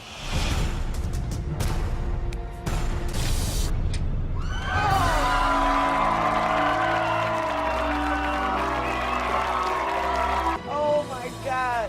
It feels so good. It's totally amazing. I can barely feel my body right now. Great job. Great job. Great job. The toughest thing I ever had in my life, honestly, was holding that door up and not having it open. But I know I gave everything I could possibly give. I don't want to lose to anybody, but obviously Christina's a great competitor. To be honest with you, if I lost to anybody else besides Christina, I would have probably walked out of here. Let's hear it for Hell's Kitchen winner, Christina! Incredible! But without question, the most iconic moment this season may be someone cheating, but it's the second part of the final 11 episode. I've stated numerous times on this channel how this is the craziest episode in Hell's Kitchen history, if not flat out the most iconic after Joseph versus Ramsey. From beginning to end, it's non-stop fighting between the red team members, and even during service, we would see plenty of kickouts and Ramsey rage moments. Not to mention this nomination ceremony is one of the most iconic ever, as well for good and bad reasons. 2 fillet, 2 hangers? Yes! All right, I was making sure you don't need to scream, Robin. I honestly think she's still holding the grudge from the challenge about that ribeye. It's not my fault, dude. Really? Kimmy, she doesn't know what she's doing. Bitch. Did you hear me, Kimmy? Oh my God, Robin, just stop talking to me, for real. Girl, don't even go there with me. Oh my God. The more I work with Tiffany, the more I wonder why she's the chef. She doesn't care. I hate the stupid look she gives to people. I've just had it with Barbie's attitude, like she thinks she's God or something. Okay. I'm not lying. That's not throwing anyone She under the didn't bus. lie to me, so you're throwing me under the bus. Yeah. Cool, bitch. It's cool. true. It's true. I too bitch You. came back with you. You. Go your cheap. You. This is what you do, Kimmy. At least I admit to my fault. I didn't fault, or I would admit to the Call was off. All No, your my time- call wasn't. Your ears need to be cleaned out, bitch. You better watch who Hey, hit me. I'm gonna hit you. Because I hit ain't me. child like Robin. you. I I'm know. not Come here. child like No, you. Robin. Hit me. Robin. Hit me. I feel like Tiffany doesn't care about standards. She doesn't care about technique. She doesn't care about service. Barbie, you gave She me ignored me. attitude. For twice tonight, you gave me attitude. You were like, I'm not ready. Don't bring those up. I sometimes feel like I protect Kimmy. If you think you're saving my ass, you didn't save my ass in the ribeye competition. Don't turn around, Christina, because I did. Really? So now you're in charge of me I'm not even too? talking. This is why I hate working on the red team. I prefer to be on the blue team. They're gonna kick your ass? No, they won't, because I come in here with 250%. Oh my God. Success after success. And look at the state of you now. Hell's Kitchen Season 11, the longest season in Hell's Kitchen history, but despite its length, it is pretty forgettable and underwhelming. Nonetheless, it of course still has its moments, and we'll be talking about them today. What's going on, guys? I'm FlynnMasters, and today, we'll be looking at the most iconic moments of Hell's Kitchen Season 11. Be sure to subscribe and like to support this series, and with that, let's take a look at the moments that stand out the most in this long season. Bloody hell, here I go again. While Season 11 would unfortunately be known for a lot of the wrong reasons due to how drawn out it was, it started out with a bang, as we got one of the most iconic dinner services in Hell's Kitchen history on opening night. This would actually take place in episode 2, since the editors knew they wouldn't have time to do signature dishes and this service in one episode, and thus, we got an in-depth look into how each and every one of the 12 chefs would get kicked out of the kitchen that night, along with other iconic moments such as Nedra versus Gina, and Zach putting on one of the guttiest performances in Hell's Kitchen history. I want to do scallops. Somebody else has got to do risotto. Oh, hell no. Gina, don't throw me under the bus because your ain't right. Pause. All of you, come here. You can't even hold it together for the second ticket. Get out, Gina. I am so pissed.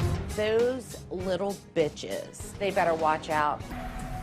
The bone thicker than the meat. And if that's not bad enough, they're way overcooked. It's together like, oh, you. Chef, can I please come back, Chef? You're making me look stupid. No, Chef. Take him and him. And get out. Touch them. All right, Chef. Oh my God. That's my garnish. You, get out. Get out. Chef, I'm confused. Or do you just need the 2 chicken and 2 Wellington? Get out. Oh, man. Look at that there. Take that and yourself and get the out of here. Raymond, taste that. Fingers. You may be the oldest, but out of respect, oh, yes, sir. Taste that. Yeah. Get out. Get out. In the blue kitchen, Zach is the last man standing. Barely. I'm literally telling myself, if you think that, you're going to pass out, guess what? Think again. Fast, Zach. All right. Yeah. Too bad, Chef. Two bass. Go, please. Last table, girls. Last table. We completed the first dinner service. This is unbelievable. 2 halibut, 2 chicken. Perfect. last man standing. Chef Zach is the man tonight. From one iconic service to another, the episode 6 service was also an entire episode basically dedicated to the dinner service. However, while this service was indeed a train wreck, it was what was to follow afterwards that made it so iconic, as Grandpa Ray of all people would go toe-to-toe with a chef half his age, and in the end, despite the terribleness, nobody would go home, as we got the first and only probation twist in Hell's Kitchen history. Yeah, thank goodness this twist never came back. You gotta tell me when you're reaching, Ray. He's acting like this is an NBA game. We're at the bottom of the key. He's just boxing me out. Are you kidding me? Really? Put a red jacket on, grab your tampons, and go on the red team. Hey, what is that? They asked for three halibuts. That's what we're going with. Oh my God. That's bass. That's not halibut. I know that's bass, dude. But I have a problem. I have a big problem. Yes, I do. This is wrong. Oh my God. This is wrong. I'm done. You.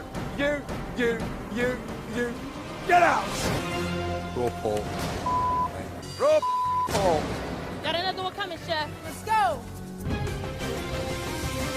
That's raw. Yeah, kept me waiting 28 minutes for raw pork. You. Get out! Disaster! Get out! Now I look like a Are they gonna fight?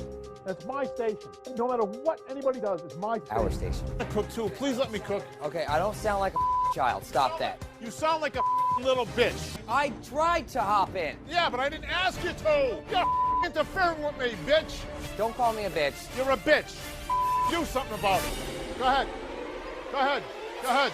I've decided to do something I've never, ever done before. All 4 of you are now on probation.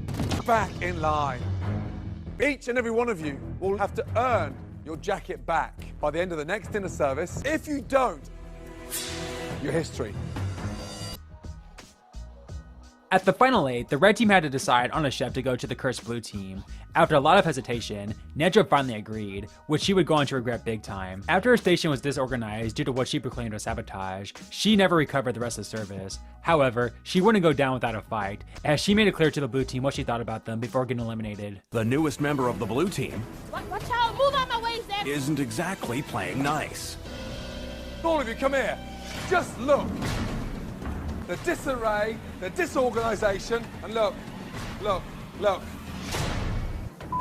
it's no Zach. It's no Zach. You had this like a mess. I don't need nobody to help me. Chef said to Chef James, look at Needra Station. Hold on, you're not about to beat me down. Let's get that straight. And disorganize my station. You two did.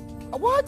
My station wasn't ready, but everybody else's station was ready. I want the floor next. Hold on. Your bitch ass is going up. Or Anthony, between you two. Why would Anthony be put up? You two get fight about it. I'm not going up. You're going up. I'm not going up. You. Have you reached a decision? Yes, Chef. No, Chef. Anthony and Zach rearranged my station 3 times, Chef. Sabotaged you? Yes, Chef. I haven't even gone to her station until I went over there to make the Caesar. That was total custom back there, and that was all Zach and Anthony. They screwed me tonight, Chef. Nobody touched any of her risotto or any of that. It was everybody's fault but Nedra's. While the Blue Team Season 11 narrative loses a lot of points in retrospect given women in general would dominate the teen seasons of Hell's Kitchen, you simply have to talk about their failures when talking about Season 11. From the terrible chefs, the constant arguments, horrific mistakes, and losing all but 2 challenges, it is truly unfathomable how a group of 10 pro chefs can be this bad. Some disgusting pig brought me the sample scrambled eggs. The sample scrambled eggs that I cooked an hour ago. Jeremy! Damn! You killed someone with that! Look. The paper. Oh my God. Got the parchment on it, man? What, you trying to kill people? By the time you swallow it, it's too late. Come here, you. Yes, Chef. Joke. You should be ashamed. I am ashamed. Come here! Quick! Are you serious? Like mush. Mush. Are you kidding me? We can't even get past hot apps this late in the competition? Listen! Go. Get out! Get out! Idiots! Men, you didn't just get beat, you got smoked. I am tired of losing and being punished. I want to be on the beach. I like getting Dougie fresh. But on the flip side, there was one chef who was able to rise above the awfulness of his team, with that of course being John. After some mistakes here and there in the first couple of episodes, John would absolutely be a standout chef for basically the entire season, having multiple standout dinner and challenge performances that unfortunately wouldn't end up mattering most of the time as his teammates always failed him. And while he would fall just short of winning, he would go down as one of the most beloved chefs in Hell's Kitchen history with his incredible arc this season. So in some ways, you could say he's the true winner of the season, and in my opinion, he is indeed the most iconic thing about season 11. You're going to walk out of here as my lone shiny star from that blue kitchen. Stay in touch. I will. Because there's always something around the corner. Well done, John. It's been a pleasure, Chef. Thank you. It was a hell of a ride. You managed to nail it. And being on the blue team was hard. The losing team tonight is the blue. Every time I won and still lost. John, you had the highest scoring dish. But once again, you've lost. Knocked me down a little bit. And I just got back up. The winning dish belongs to John.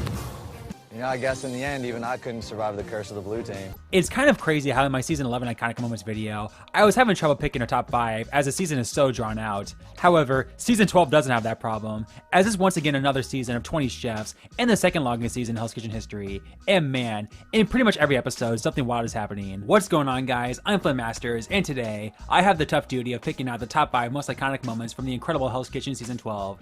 Be sure to subscribe and like to support the series, and with that, here are the most iconic moments from Hell's Kitchen's 12th season. Bloody hell, here I go again. My decision is... It's okay, Chef, I can go. Simone, good night.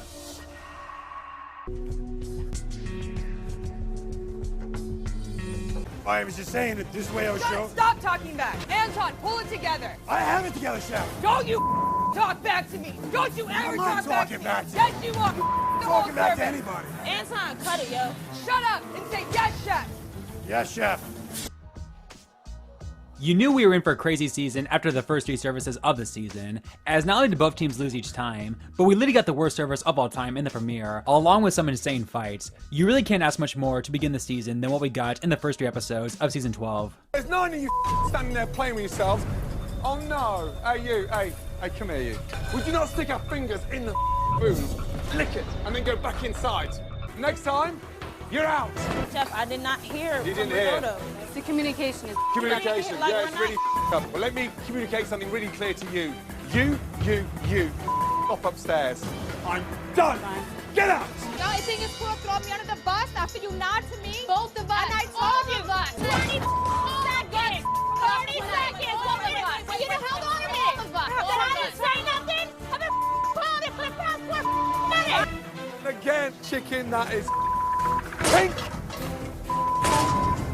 Raw chicken followed by raw chicken. All of you, stop out of there. That's overcooked. Then Yes. touch that one. Undercooked. Yeah. All of you, get out. Yes, Chef. Go back to the grocery store. I go to the grocery store and keep her from there. Okay?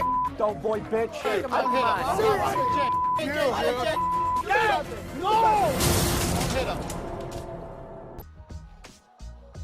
While I know a lot of people don't like to reference this moment with how sad it is, it's still without question an iconic moment, with that being Jessica's Cook for Your Life elimination. Remember, this was actually the first ever Cook for Your Life challenge in Hell's Kitchen history, which we usually see 2 times in a season nowadays. And also remember that this was a one-on-one duel, as the chefs each picked out one person from their team as the weakest, with those chefs, Richard and Jessica respectively, competing in a 3-course dish competition. And yeah, while there's a lot we can say about the Cook for Your Life challenges nowadays, this first one was extremely competitive and nerve-wracking, with Jessica's small mistakes being the difference, and was eliminated in heartbreaking fashion. The person leaving Hell's Kitchen is Jessica.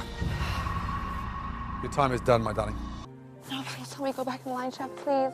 Please, Chef. The lobster was way undercooked, and the halibut Let me go back in the line, please. was way overcooked. Go back in the line, please. I'm sorry. You are a great competitor, and you must continue. You're just not ready to be a head chef, okay? Please give me your jacket.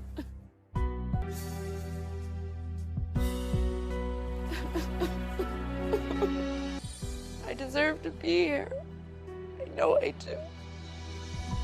I know I do.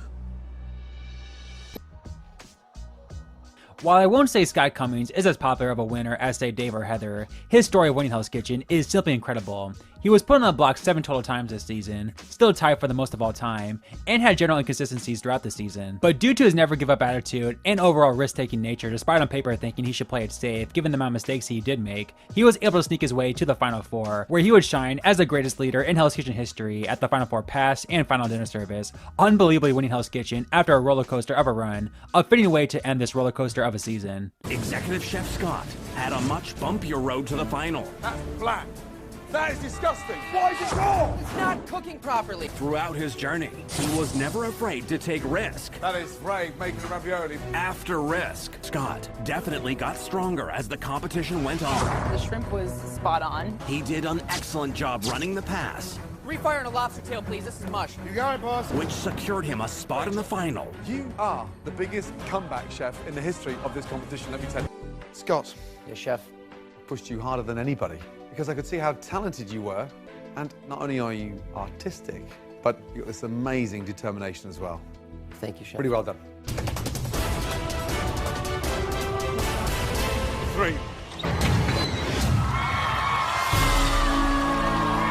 Oh my God. I just won. I can't believe it. I've gave everything I've ever had. It's been a tough road, and it hasn't been without some blood and tears. Ladies and gentlemen, Hell's Kitchen winner, Scott!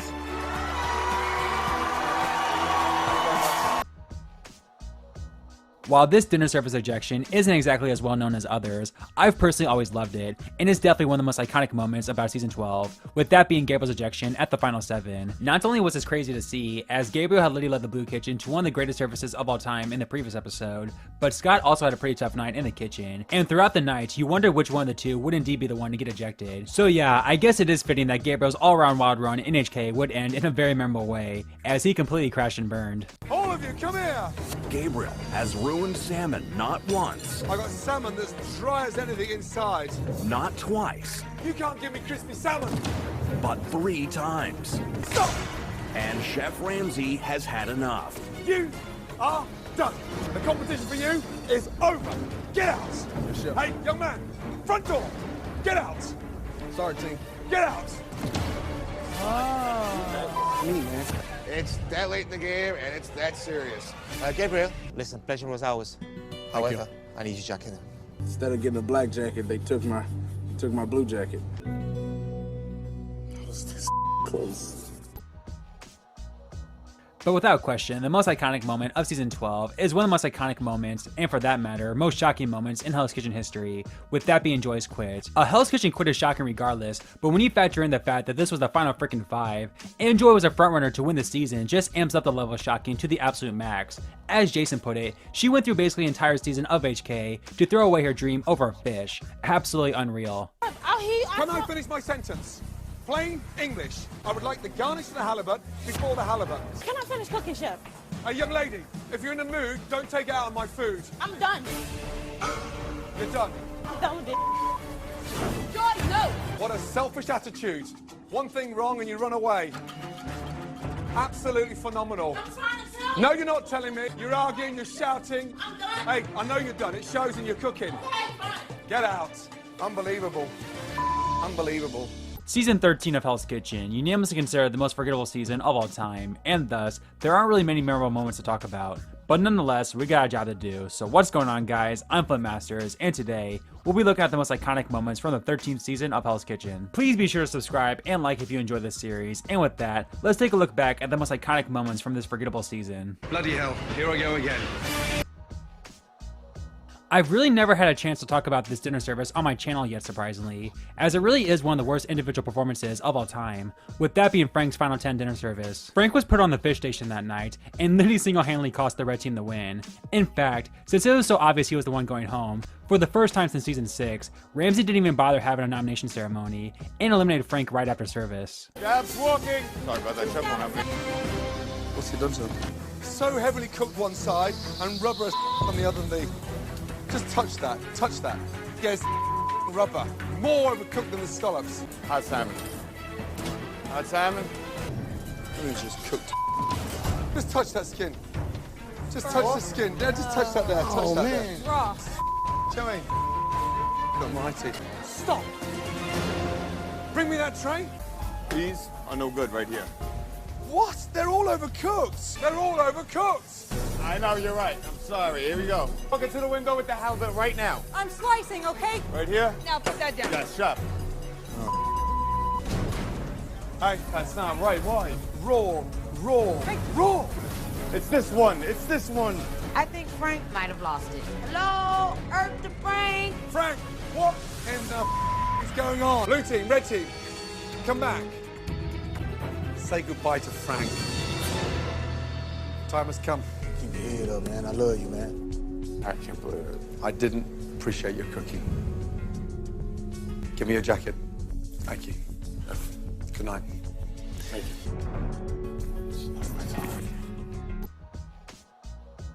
Opening night is of course usually pretty bad, as between there being weak chefs, the nerves, and general problems from working together for the first time, it's very rare to get a good first service. In fact, it would take until this season for Hell's Kitchen to get a bona fide great opening night dinner service, as the red team not only completed service, but made virtually no mistakes all night other than Janae forgetting to cook one scallop. While premier services are a lot more smooth nowadays, for a while it seemed unlikely we would ever get a good first dinner service, but the red team proved it could indeed happen. Risotto! Coming over. Let's go! That's perfect, yeah? Okay. Service table 42, please. Let's go. Walking lamp. Let's go. Entrees are making their way to the past at a blistering pace. Right behind, chef. Who cooked those Wellingtons?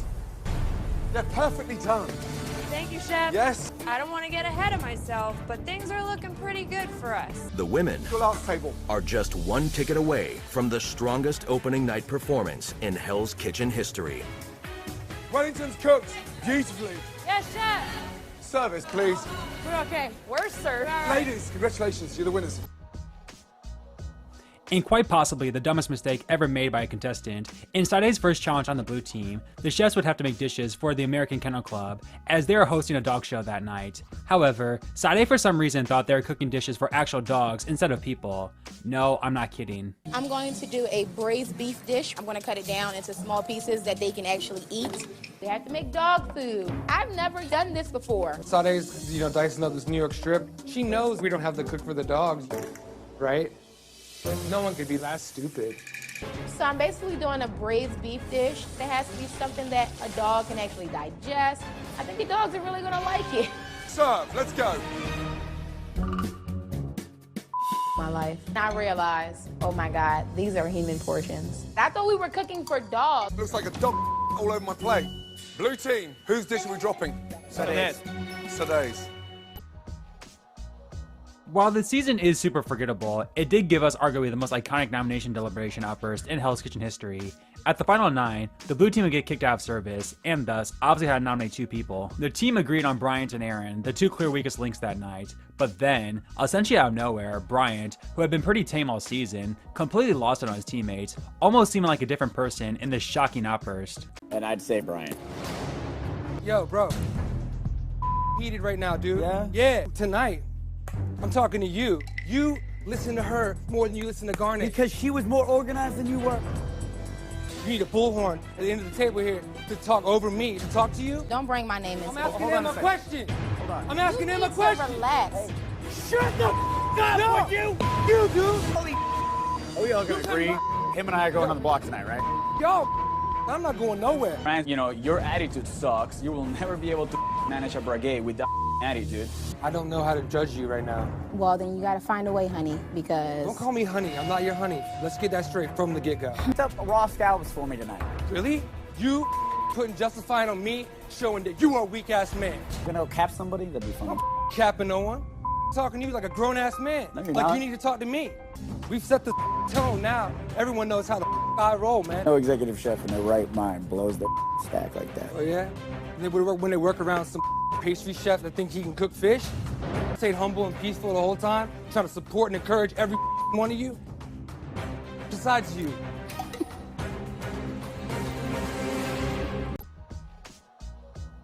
In a similar case to Raj from season 8, when you think of season 13, one person comes to mind, with that being the iconic Sterling Wright. I mean seriously, some people consider this season iconic and their favorite just for Sterling alone. That's how much of a beloved figure he is within the HK community, and he is clearly the most iconic thing about season 13. The key ingredient I used was love. What does love taste like? You tasting it now. Yeah, I'm impressed with the seasoning on it. There's a good amount of crab in it. The texture inside is delicious. Yeah. Thank you. The one dish that stood out, that was a clear winner for all of us.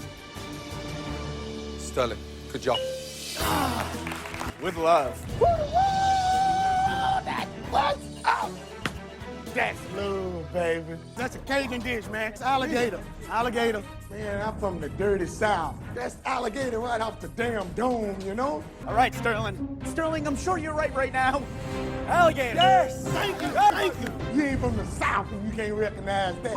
Yeah. You eating that like a steak, boy. I'm here and I'm determined, man. I'm not letting nothing stop me on my dream. I'm always gonna stay positive. That's why I'm always 100. I gotta stand up and do it, you know? Where you going? Are you dancing? You've been a joy to be around, and you've put smiles on all of our faces. I want you to keep your jacket. Man, that's what's up, man. I'm starting. Continue cooking. I will, Chef. Okay, you'll always be 100 to me. I'm always 100. What's this 100? I'm 100%. Okay. It took me coming way to California to realize that. I might not want Hell's Kitchen, but I got something that nobody in Hell's Kitchen have never accomplished. I got Chef Ramsay heart. Sterling went further in this competition than I thought he would. And even though he was always at 100, it wasn't enough to earn him a black jacket. Season 14 of Hell's Kitchen, a beloved season by many fans, as it brought us some of the most talented and iconic chefs the show has ever seen. But what else does this season have to offer besides its talent? Well, that's what we're here for. What's going on, guys? I'm FlynnMasters, and today, we'll be looking at the most iconic moments from the 14th season of Hell's Kitchen. Please be sure to hit that subscribe and like button to support this series, and with that, let's take a look at some honorable mentions before beginning the top 5. Bloody hell, here I go again. Bring your A game. Focus, concentrate. Chris, are you all right? No, I needed to go to the bathroom for dinner service. Would any of you mind if Krissa disappears to the bathroom before she pees her knickers? Okay, Krissa, off you go. That's so embarrassing. What do you need? Nothing, I thought you said pizzetta. No. We're gonna have 2 pork. What? 2 pork, 2 We're chicken. okay right now. I know. We're okay. Should I work on dessert or help other people or anything? Not yet. We're not on dessert already. Sarah, Yes, Chef. why is she hiding? I don't know, Chef. On my what? She's okay. Keep going, keep going, keep Krissa, going. come here, you. Go outside and see if you can help T. Krissa is completely out of her element in the kitchen. Hurry up, let's go. Krissa, give me your jacket. I just don't get it. Okay, I'm not feeling it. no problem, Chef. Young lady, come here. I asked for your jacket. Sorry, Chef. Good night. Good night, Chef.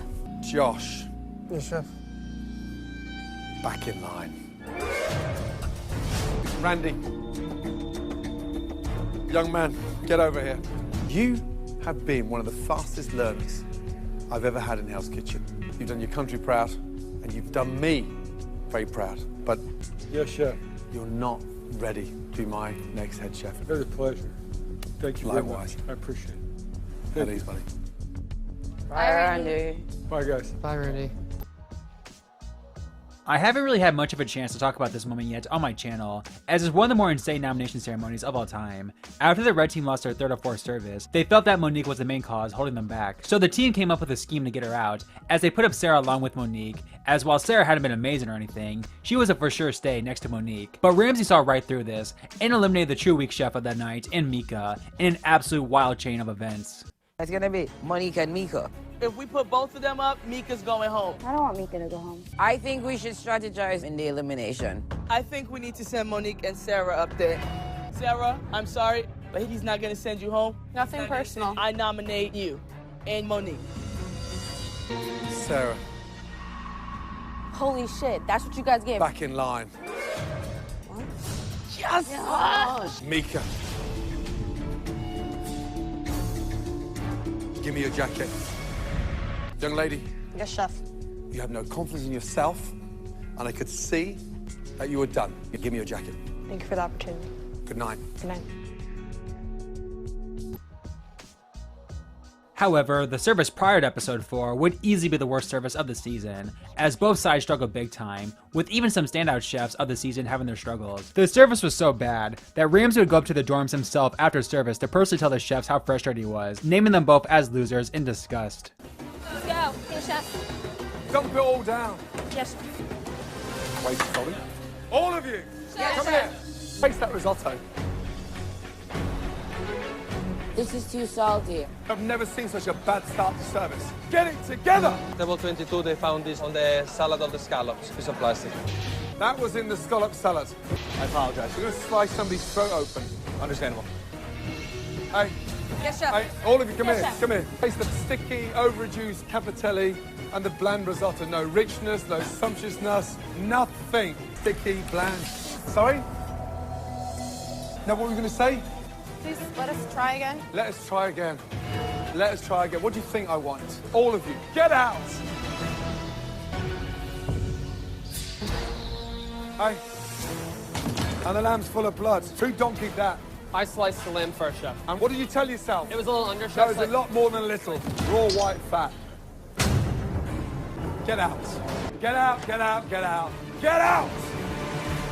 You were worse than opening night. I need 2 nominees. Have a good talk for once tonight. Sit down, sit down. Be relaxed all night. Why get tense now? You made me come here because of your poor performance. Come up with 2 nominees. Try and do something as a team.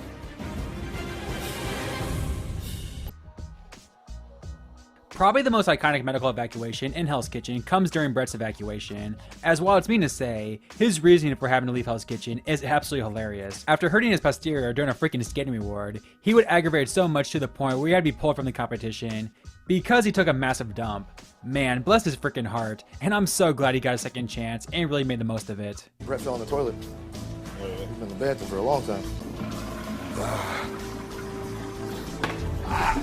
Oh.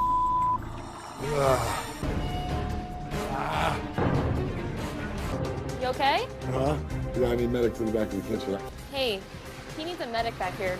Brett does? What, do you have a problem in the bathroom? And I just was taking a and something happened. Oh, why did happen? If you need anything, just holler. Yo, thank you, bro. No problem. Yo, blue team, man, I'm sorry, y'all. You've done bloody well, okay? But I cannot let you continue. Last thing I want you doing is severe damage to your back. That's long term. That's not happening. Okay, man. Chef, Take care of yourself. Greatly. Take it easy, It will was you? an honor.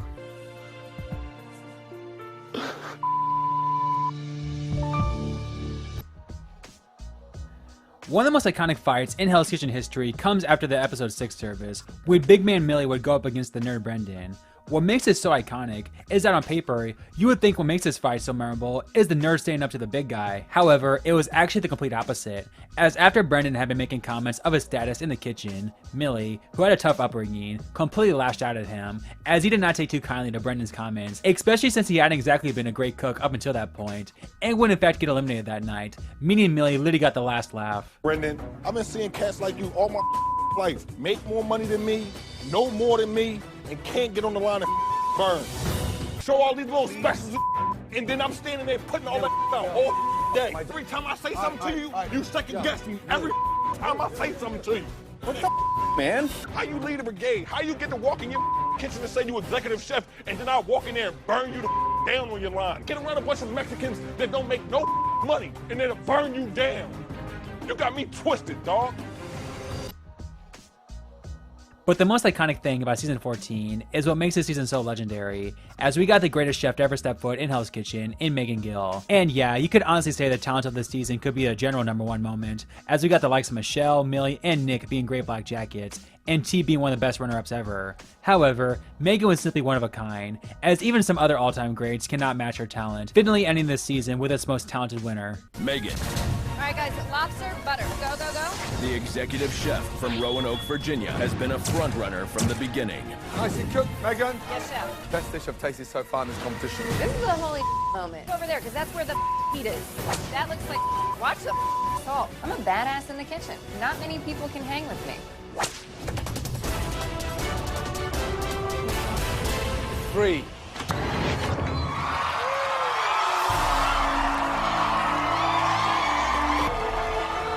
Oh my God.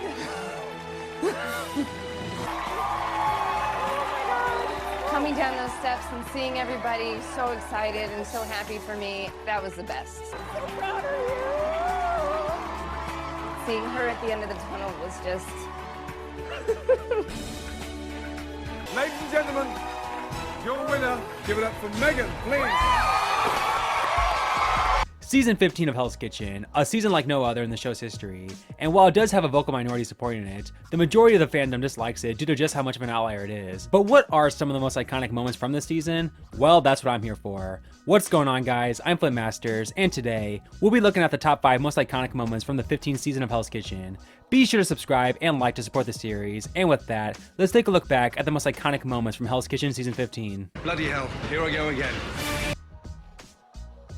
One of the reasons why Season 15 is so unique, and frankly so hated, is because we got arguably the only true unlikable winner in Hell's Kitchen history in Ariel Malone. Despite objectively being a great chef and fighter who definitely deserved her win, Ariel had quite the feisty personality, and she showed the type of villain she could be early on, when she went away from the original nominees Amanda and Mies and nominated Vanessa instead, which got the poor woman eliminated. And while she probably deserved it, that doesn't take away the villainness of Ariel's actions here. Can I ask who is now finally up for elimination?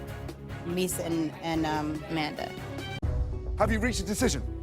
Yes, Chef. Ariel, first nominee and why? Chef, our first nominee tonight is Mies. Second nominee and why? Ariel, who's the weakest chef? Chef, our second nominee is Vanessa.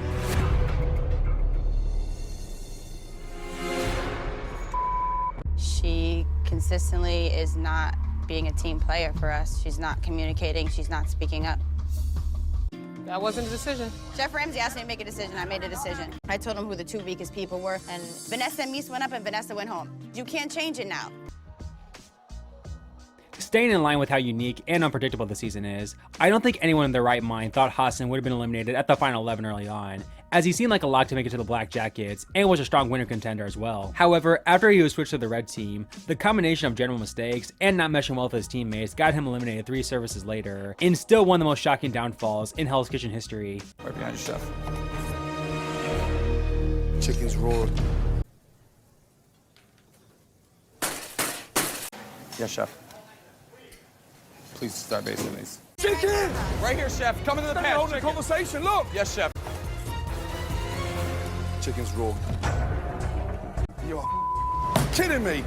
What is happening? You cannot be serious. Yes, chef.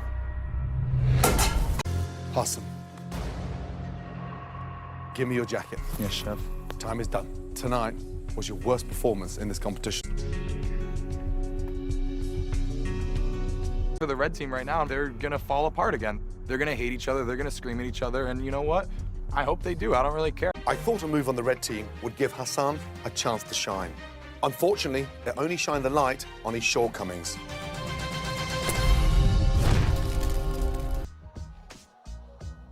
While I've briefly mentioned this moment a couple times, I've never really gone in depth on it, with that being Joe's downfall at the final 10. It stings too, because I absolutely love Joe, as he had an infectious positive attitude, almost to the point where it cost him, as he tried to remain positive during his meltdown, but there was no getting around the fact that he was completely holding the Blue Kitchen back with his performance on Garnish, and despite the blue team overcoming it and winning the service, Ramsay couldn't overlook Joe's performance, joining the exclusive club of chefs to be eliminated from the winning team. Let's go. Walk him with the garnish, chef. Walk him with garnish. Oh my God. Can someone tell Joe what's wrong with these fries? Not even drained. And look at the grease. Look at the grease. Look at the grease. Hey, nothing is coming out. Hey, come here. What's going? I'm doing my best, chef. I'm trying to bounce back. What is going? I don't mind you bouncing back, but I need you bouncing back knowing what the you're doing. 2 Wellingtons, 2 chars coming up. No. No. 2 ribeye, 2 Arctic char. 2 ribeye, 2 char, I heard, chef. It's all hands on deck to help Joe navigate the garnish station. There are 4 individuals on the garnish. But we have to do something to save this station, because if we don't, we're getting kicked out of the kitchen. The person leaving Hell's Kitchen Joe. Give me your jackets. Joe, unfortunately, you are not ready to be the next head chef at BLT. I'm not seeing any change. Yes, chef. Hell's Kitchen was much more grueling than I could have ever imagined. It's easy to be an armchair quarterback when you're sitting at home watching it going, yeah, I can make a risotto. If some butts were candies and nuts, we'd all have a Merry Christmas. And I'm the one out here right now, so I'm the one that's got to take it on the chin. But in an opposite situation from Joe, I've mentioned this moment many times before, with that being Kevin's ejection. Despite on paper most people thinking this would be the most forgettable ejection due to Kevin not getting any content afterwards, that's exactly why it became so memorable over the years, as this is arguably Ramsay's most cold-blooded ejection. Hey, blue team. He's dropping the scallops to take 90 seconds. Why is he dropping the scallops? All you're doing is just him and them. Yes, chef. That's all you're doing. Scallop, chef. Yeah, overcooked. Look at them. It's pathetic and it's embarrassing. Get it together. Right here, chef.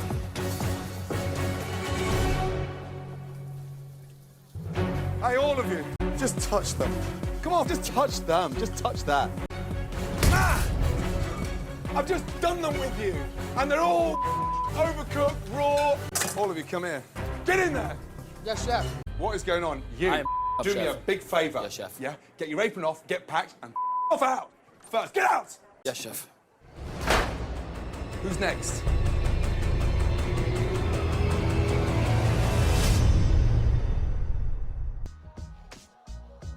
But the most iconic moment from the 15th season of Hell's Kitchen is Kristen versus Jackie's fight.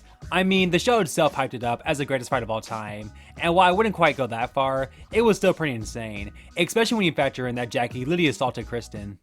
Kristen, give me your lighter. No. Give me your lighter. Give me my lighter, Jackie. Punch me in the face. Jackie, give me my Punch me in the lighter. face. Give me my lighter. Ooh. You're a disgusting ass bitch. Don't disrespect me. Stop disrespecting me. Are you serious? Are you Like, gonna- get the out of my What face. are you gonna Get the out of about? Yeah, I'm dead. Get the out of here. Hands up. Out of my Put face. your hands on me. Right, put your hands Get on the me. out of my face. Put your hands on me, bitch. What the is wrong with you? How's those ashes smell? That's what happens when you can't strangle a bitch. Crazy? Deranged? Season 16 of Hell's Kitchen, considered by most to be the worst season in the show's history due to just how toxic it can be. However, even though it is a bad season, what does the season have to offer in terms of iconic moments? Well, time to find out. What's going on, guys? I'm FlynnMasters, and today, we'll be looking at the most iconic moments from Hell's Kitchen Season 16. Be sure to like and subscribe to support this series, and with that, let's see what moments stand out the most in this bad season. Bloody hell, here I go again. Do you have any passion? Yes, I do, chef. I do. I want to be here. I have the fight in me. I mean, he's laid down like a dead dog. Is that true, Gennaro? Which part, chef? Gennaro, give me your jacket. When a chef shows me he has no passion, I show him the door. Goodbye, Gennaro.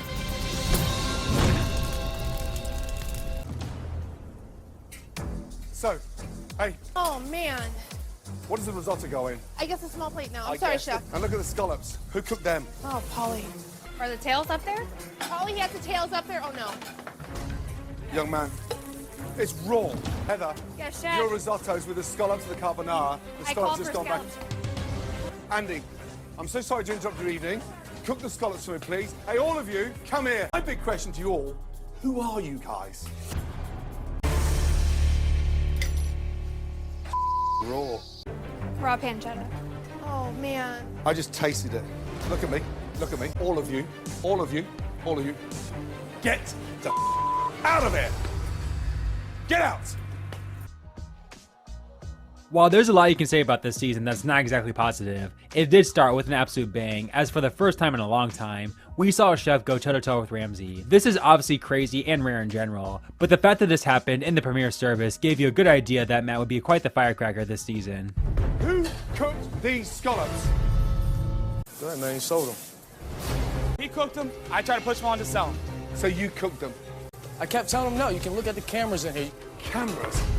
Come here, you. Come here. I told him 100 Come here, times you. no. Hey, come here, you. Come here. Chef, come on. Look at me. Look. Just look at me in the eyes. The camera. Yeah, I understand. Look at me.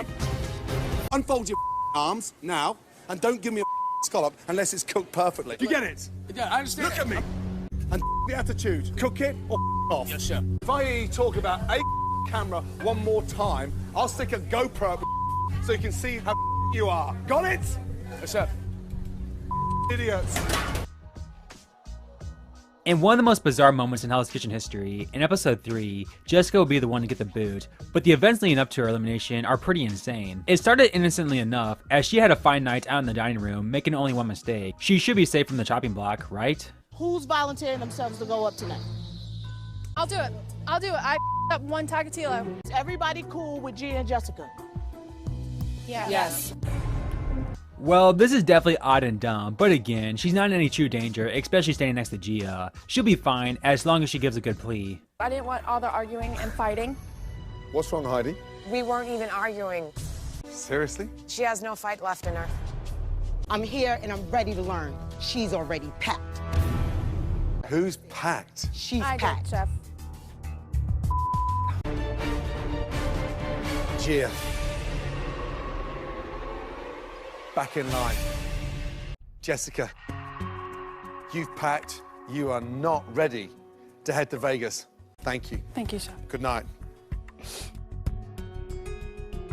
Yep, for the first and only time in Hell's Kitchen history, a chef working tableside would be the one to get eliminated, as Jessica essentially talked her way out of the competition. But I think my downfall was putting myself up on the chopping block. Yeah, I shouldn't have done that. While Jessica's elimination was shocking to witness, it's not the only iconic thing to come from that episode. As literally minutes beforehand, we saw Gia versus Kimberly go at it in an epic showdown. Again, while I don't typically like to highlight toxic stuff like this, it really is an iconic fight, especially between two female chefs, only being topped by Kimmy and Robin. After the red team dominated the first two services, Gia essentially single-handedly cost them the third, but the feisty Gia was not about to go down without a fight after overhearing Kim talk bad about her. You're not going home. I know he's gonna send her home. If didn't get a meat station, we would win again tonight. Just You an know? FYI, Kim. But don't sit there and start saying your because you up too. Hey, about that. We can sit here and argue about this all day. We you damn sure ass could. bitch. And I don't tell me how you get here. Out of here. I'm scared of you. I don't hear that. You spitting, It's bitch. the truth, Yeah, bitch. whatever. Yeah, whatever.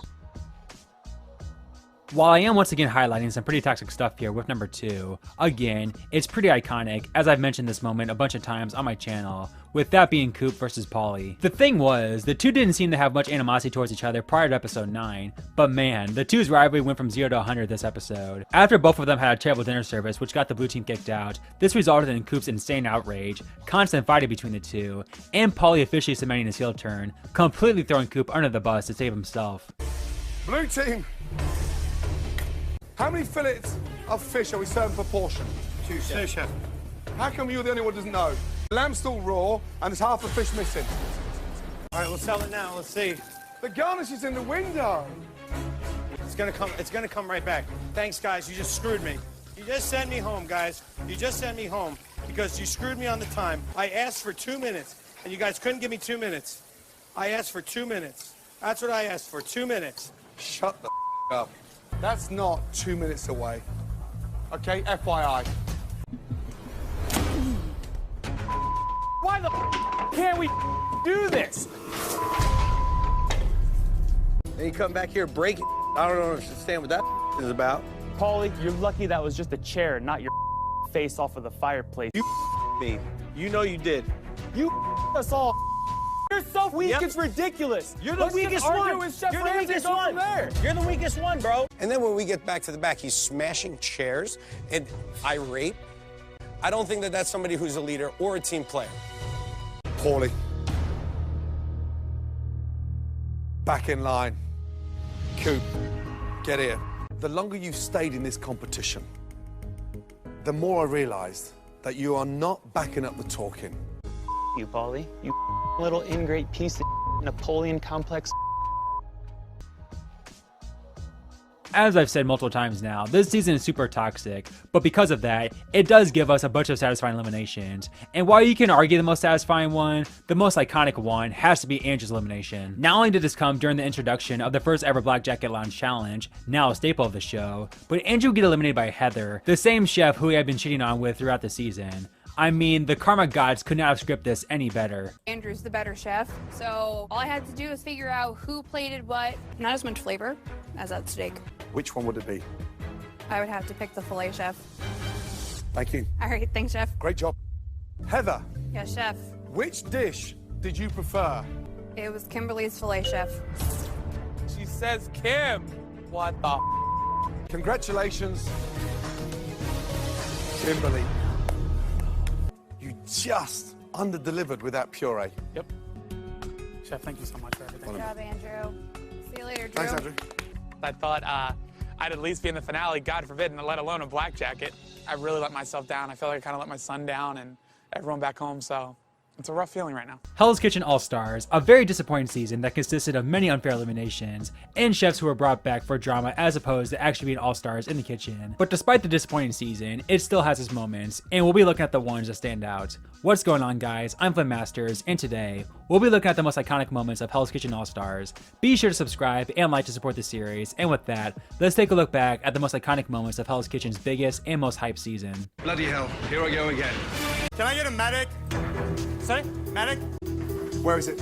It's right there. It won't stop bleeding, chef. He's bleeding to death. He's bleeding to death. You've got a bigger cut on the end of your... Emergency, emergency. Medic! Where was the cut? I'm not sure. I didn't see the cut. Professional medic can't even find a cut. Get out! Medic, more like pathetic. Now he knows what it really is like to get cut. The sauce I for heard you. That you said that 4 times as well. Please, shut up. You shut up. Go home. You're I'm talking to Michelle. No. You're rude. Stop. I'm rude? No, you're rude. you Don't deaf? ever tell me to shut up. Shut up. So while I could have this list consist of all the unfair eliminations, since they are pretty iconic for all the wrong reasons, we want to look at the positives when it comes to these iconic moment videos. So let's take a look back at the most satisfying elimination of the season. As we all know, Jennifer's elimination over Elise in season 9 is one of the most unfair and upsetting eliminations in the show's history. However, she would get a redemption this season. Despite the two actually somewhat settling their differences and even making an alliance at one point, Jennifer and the audience still remembered that elimination very well and wanted to beat Elise this time, and she would do exactly that, as she would firsthand see her get eliminated at the Black Jacket Lounge challenge. And even though Jennifer was literally eliminated minutes later, she could have cared less, as other than winning, her main goal of the season was to beat Elise, and she achieved that goal.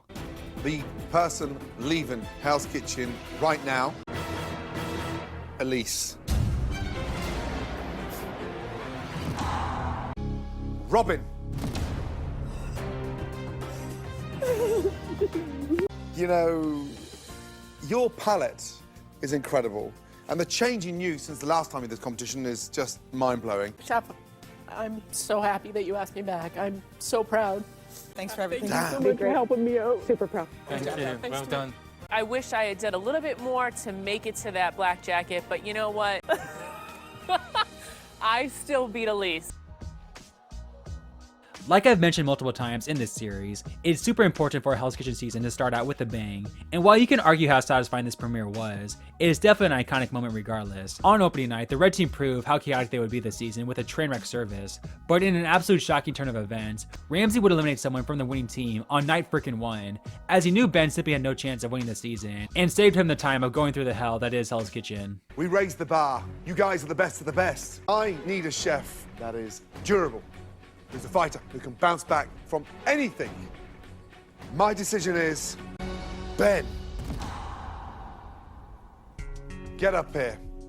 I haven't taken my eyes off you since you arrived in Hell's Kitchen, and I don't think you can go the distance. Give me a jacket. Bye, Ben. Bye, Ben. I gave it everything I had, so no regrets whatsoever. I think Chef Ramsay made the right decision. One of the interesting things coming into the season for fans was how would the big-time personalities handle each other this season? While it's easy for a villain to gang up on a weak chef, what would it be like if two hot-headed chefs went at it? Well, we got our answer this season, as Robin and Elise, arguably two of the most confrontational and villainous chefs in Hell's Kitchen history, went at it in an epic fight. I wasn't against you, I was trying to help you today. Nobody said you was against me. I made a statement. Why are you so offended about my statement? Why are you so offended?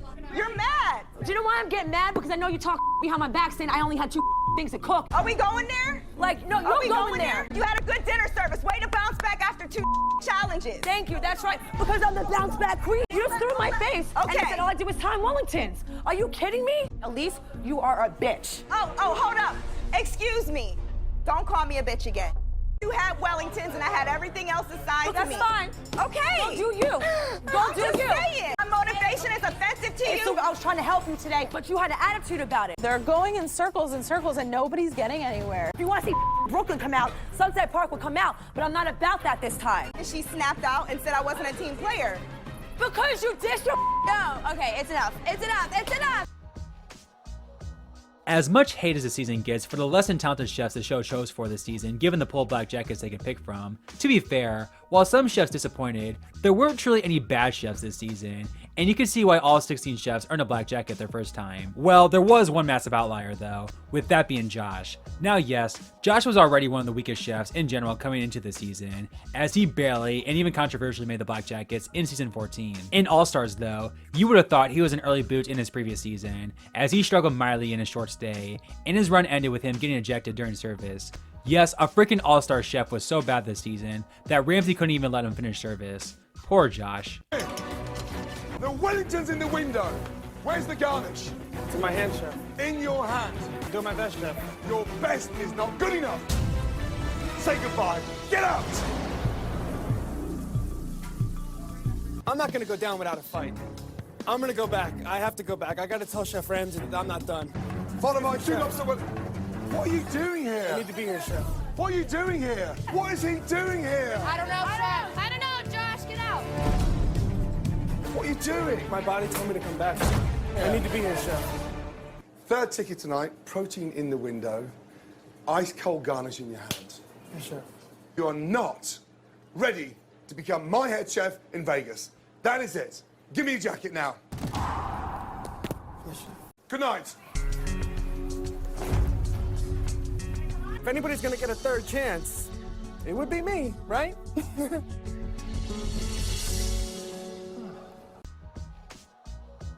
While a lot of chefs this season had the legacy go down simply based on a worse placement or change of attitude, one chef would use a second chance to go from all-star chef to absolute legend, with that being Nick Peters. As crazy as it is to believe in retrospect, on paper, you could argue that Nick was one of the weaker chefs coming into this season, as he was damn near an early boot in season 14, and was overshadowed this season by other standout chefs, especially on the blue team. However, Nick would go on to have one of the best single season runs in the show's history, and should have absolutely won this season had it not been for the twist that shall not be mentioned. While it's not a specific moment, it's only fitting we highlight Nick's legendary performance this season, as his all-star run is truly one of, and in my opinion, the most iconic thing about this season. This dish is inspired by my husband because we always eat ribeyes at home. Yeah, I can see why he married you. 5 for 5, young man. Thank you. Strips. Let's go. New York strip, perfect. Thank you, Chef. Woo! Huge sigh of relief. Service, please.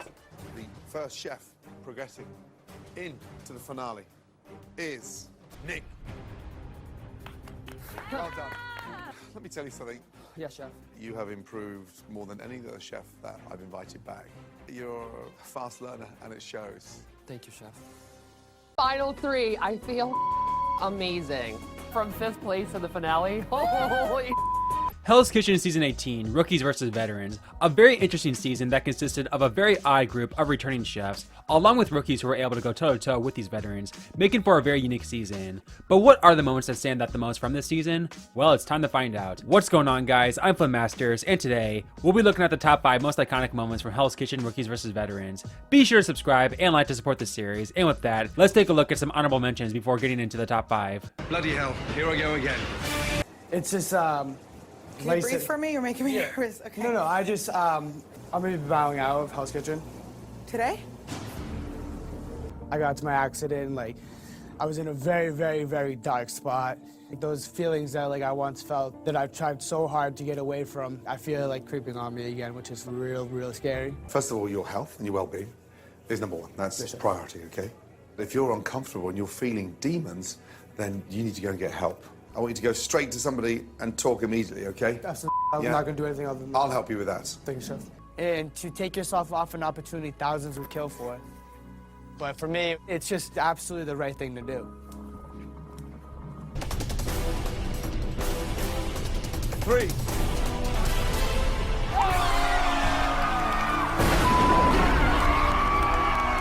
have been to Hell's Kitchen twice and made it out alive, and not only alive, but I made it out a winner. Again, one of the reasons why this season is so unique, and for that matter, really good, is not only did the rookies hang with the vets, but some of the veterans who look like locks to make it to the Black Jackets didn't even make it to the Cook for Your Life challenge. We of course saw Kevin go home early, but to be fair, his heart was clearly not in it this time. But then the following service, and probably the most shocking early elimination ever, T, who literally went toe-to-toe with Hell's Kitchen's greatest chef in season 14, would get eliminated after the 5th service, as her and fellow runner-up and dominant chef Heather had a disastrous night on the meats. Both these two ladies struggling together is still one of the most shocking things I've ever seen as an HK fan. Seriously, how did T not even make it to the top 10? Filet right now, Chef. Heather and I should be a power couple. Chef Filet. I've been taking it out. So we're the same. We're way off here. They definitely need more cooking. Gotta go in the back oven. I've got a runner-up for 14 and a runner-up for 16. Heather and T, urgently. Look at this here. Over, Chef. They're way over. She should be at 5 minutes, yes, T? So now you're going these two strip first? Yes, no? I really think meat is just given up at this point. T won't even speak to Heather.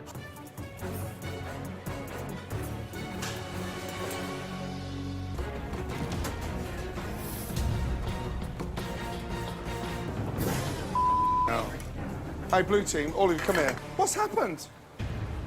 There's no cohesive, there's no teamwork. I've never seen it like this.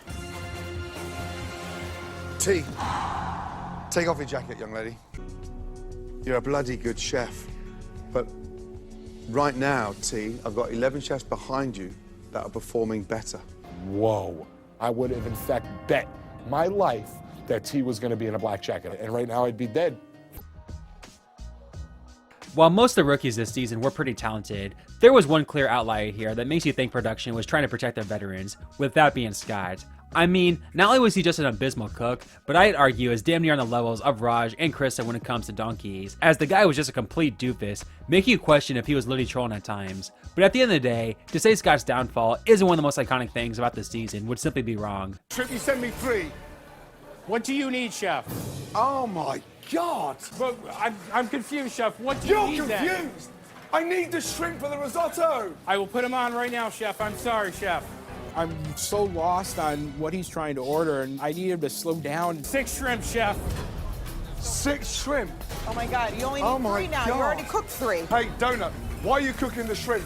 Pardon? You'd already done the order. It's gone. Tableside.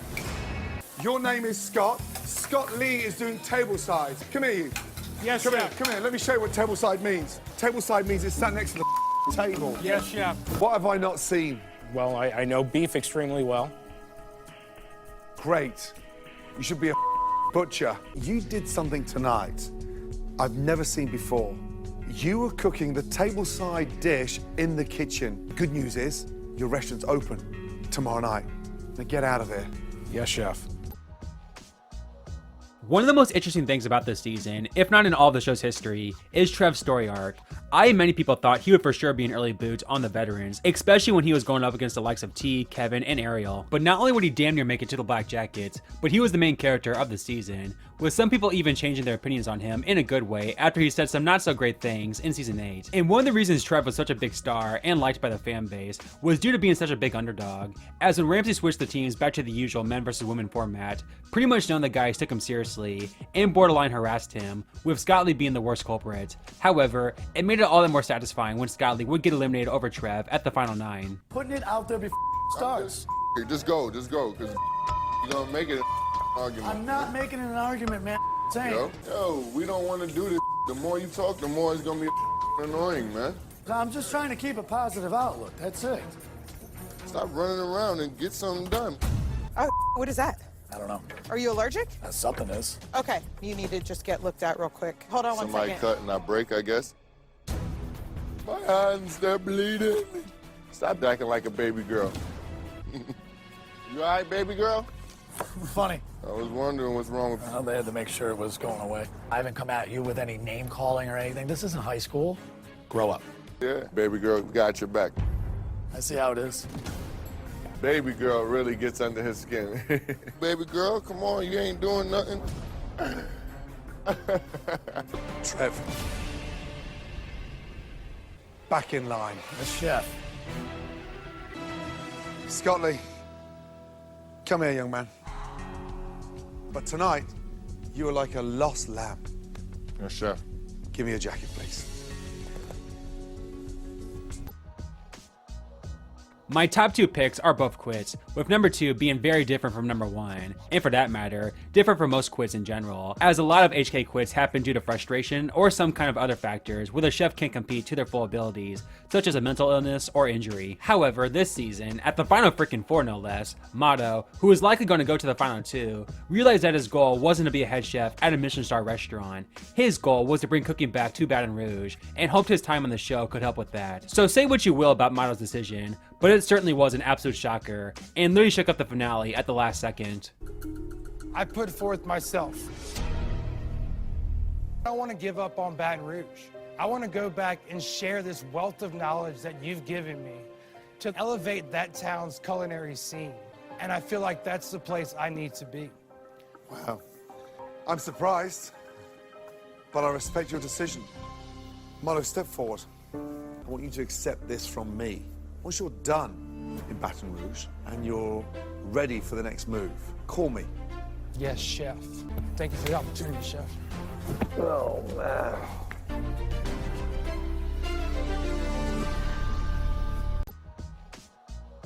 But without question, the most iconic moment from this season is Jen's insane rage quit. Seriously, other than of course Joseph, I don't think there's ever been a more angry outburst at Gordon Ramsay than Jen here, as despite getting the second shot of a lifetime, she threw it all away because her nasty attitude, as usual, got the best of her, leading to one of the most infamous quits and general moments in Hell's Kitchen history. I'm short of the duck garnish. I've got one portion out there and barely a third of the next. You just pulled that from under there, chef. You Come threw here. that under there. I gave Come you here. enough leaks. Come I here. gave you the leak, chef. All of you, come here. All of you, come here. I appreciate Get that you in bring there. it back, but you're not Get going to in disrespect there. me. Hey, front At door. the end of the day, you Yeah. lying, chef. Yeah. You trying to sabotage me right Really? now. Where? You set me Where? up. You throw the pan You're under making there an and say I didn't excuse. give you enough. You're lying. Have a good one, chef. You haven't got it, and you know that. I do have it. Get out. And there's plenty of people that think so.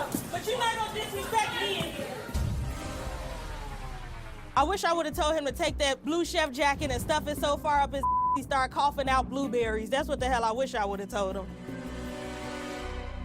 Hell's Kitchen Season 19, aka Hell's Kitchen Las Vegas, a very beloved season by HK fans due to the amount of talent and great personalities, and it was nice to go back to a newbie season after 2 straight returning chef seasons. However, there's definitely other great moments that make Season 19 a top tier season. What's going on, guys? I'm FlynnMasters, and today, we'll be looking at the top 5 most iconic moments from Hell's Kitchen Las Vegas. Be sure to hit that like and subscribe button to support this series, and with that, let's take a look back at the moments that stick out the most from this season. Bloody hell, here I go again. You gotta fail this challenge for me because it's my birthday and I don't feel like cleaning. Hey, let's beat the out of him. Happy birthday, man. Amber, get back in line. I cannot wait any longer. Give me a jacket. Out of all days, it is my 29th birthday and I'll be spending it alone. The person earning the final black jacket. Congratulations.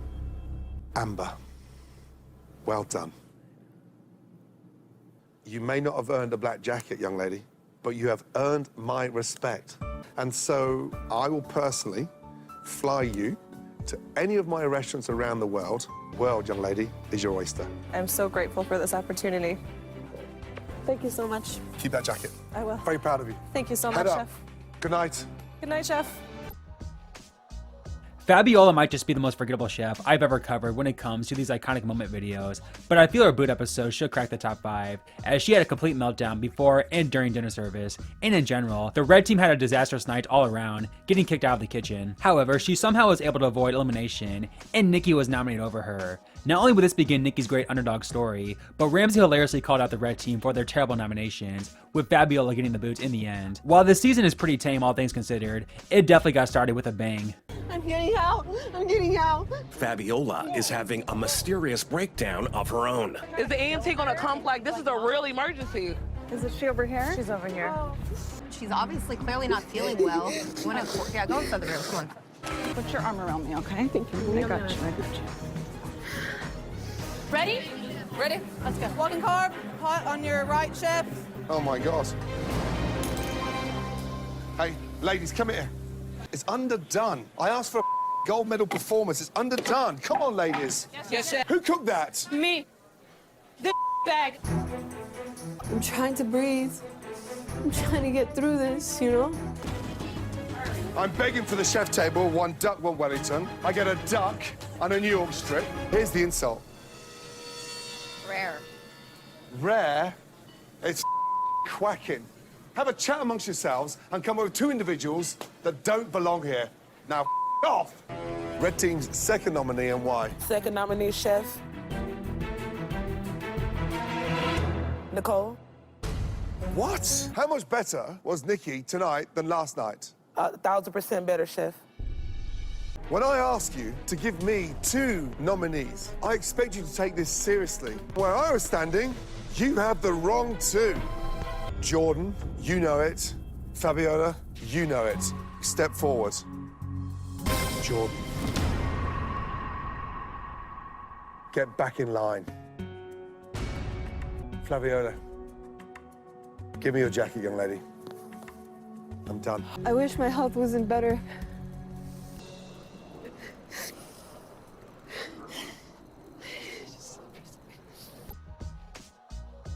As I said in the beginning, this season is so loved due to its cast, with 2 specific people being the standouts, with that being Mary Lou and Cody. Mary Lou is simply an all-time great character, as she was a great chef with an amazing personality, while Cody went from a cocky chef early on to very humble and likable as the season progressed. And the fact that these 2 would not only both make deep runs, but even ended up having Hell's Kitchen's best showmance is the epitome of what makes this season so beloved. So yeah, I know this isn't a specific moment per se, but again, the characters are what makes this season so great, and there's no better character arc than Cody and Mary Lou's journey together in Hell's Kitchen. You're a nice person, and you're pretty. Thanks, buddy. You cover a lot of bases. I think Cody's very nice.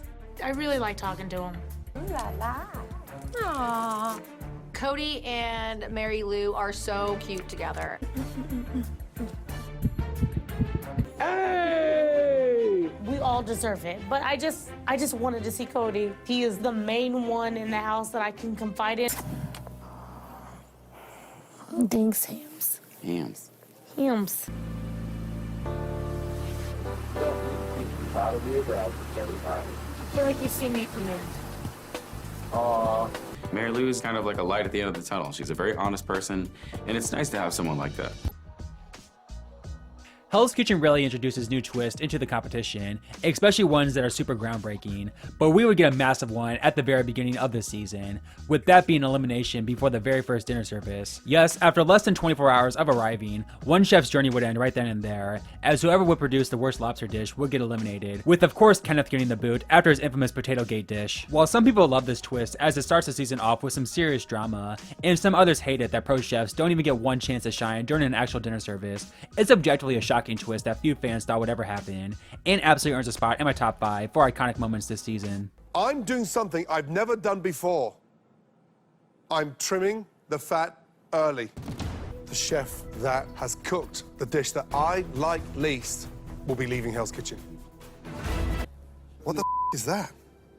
What is that? Look like a potato. A potato? And I didn't even use potatoes. Who's got potato in their dish? No one. None of us, chef. Oh my God! Potato gate. Taste that. It's a block of Parmesan, you donut. Do you want to swallow that or do you want to spit it out? Spit it out. The person leaving Hell's Kitchen is Kenneth. But it's time to leave Hell's Kitchen. Give me a jacket. Thank you. It's heavy. Quits and dinner service eliminations are always usually standout moments from any season. However, this moment was more so a combination of the two.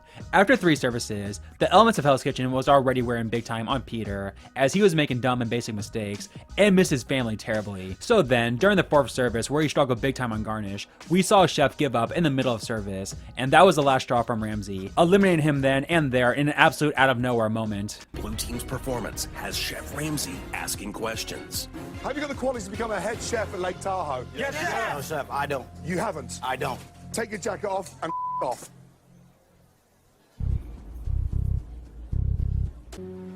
You know, if this is what it takes to be an executive chef, then the facts are there. I am not ready. All this mental pain and like negativity, no amount of money is worth that stress. I miss my family.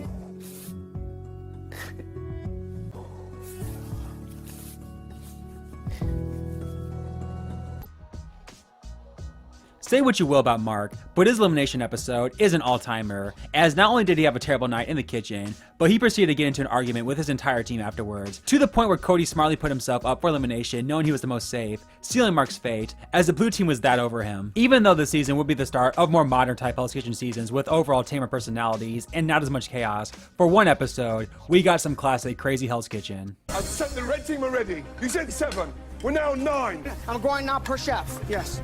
That better be good. Mark, come on, speed up. I'm glad you got so much time on your hands. That's disgusting. Mark, hey, just taste that. Taste that. Yeah, now, all of you. Yes, chef. All right. If you can see the granules like that, it's not cooked. And you're full of and you can kiss my ass. She said. You watch how the you talk to me, dude. You know tough to guy. relax. Who turned off my oven, dude? Was that you? You deserve to way better than go you. home. I can cook way better than you. You deserve to go I can home. cook way better than you. And you talk too much. I talk too much? Yeah, you do. Hey. Dude, the whole night Well, you know what? Then I won't talk then. Yeah. You guys. Perfect. The whole night. Put me up and you pick horses going up then. You guys are full. That's why. We are done. Y'all full of Cody, blue team's second nominee, and why? That person is me, Chef. You. Yeah, Chef. I wanted to be the voice of the kitchen. I wanted to carry our team, and I felt comfortable doing so. You're prepared to go home tonight, Cody. Chef, I'm prepared to fight for my position right now. And if I need to step up as a leader, then I'm ready to do that. I think I am an incredible leader, and I am adjusting every single day more and more. And that's why there's no doubt in my mind. Mark, give me your jacket. You are not ready to become my head chef in Lake Tahoe. Yes, chef. Thank you. Thank you, chef. Good night. I came in here with the mission to be authentic, and those individuals in that house just couldn't stand my energy. They were out to get me from the beginning. My team let me down a long time ago. Hell's Kitchen Season 20, aka Hell's Kitchen Young Guns, an interesting theme for this, of course, special 20th season, as 18, 21, and 23-year-olds would have the ever so big task of taking on Gordon Ramsay and Hell's Kitchen. What's going on, guys? I'm FlynnMasters, and today, we'll be looking at the most iconic moments from Hell's Kitchen Young Guns. Please be sure to subscribe and like to support the series, and with that, let's take a look back at the best moments from Hell's Kitchen's 20th season. Bloody hell, here I go again. A bit of a fun one here, but I truly do believe it's one of the most iconic moments this season, especially when you see how many views it has on YouTube, with that being the fake drug scene at the finale. Ramsay has fun every once in a while messing with the contestants, but this has to be his greatest fake out ever, as his acting was honestly incredible given the situation, as he threatened the final 2 of Megan and Trenton of disqualification after finding a fake bag of drugs in the dorms. God, could you imagine what the poor two were thinking during this moment? And in 20 seasons, I've never, ever felt this angry. Hell's Kitchen security does a check of the dorms. Hey, chef. And look at what they found. I am not around. Whose is this? Who smokes? I'm not around. I'm not talking about one joint. This is insane. I'm shocked. This is grounds for disqualification. Do you have any idea what's going to happen now? Oh, chef. We'll shut the place down. This is not acceptable. Open one up. In fact, open them both up. It's your head chef's jackets. Oh, Megan. I'm like about to cry, Chef. I was super concerned. I mean, it's like being yelled at by your dad. Still terrified right now, but I'm really glad no one's that stupid here. Throughout the teen seasons of Hell's Kitchen, one of the more strange occurrences we saw was that we did not have any male winners, and not only that, but women in general dominated Hell's Kitchen in that time span, as usually there would be more females than males when it came to the Black Jackets. And that was indeed the case once again this season, as Trenton and Steve were the only men fighting for the prize against Brynn, Kaya, and Megan. And to make matters worse, Steve, the early favorite, would be the first Black Jacket eliminated, leaving it all up to quiet babyface Trenton to break the streak, and he would do just that, becoming the first male winner since Scott in season 12, and a great winner to represent a very talented season overall. 3. I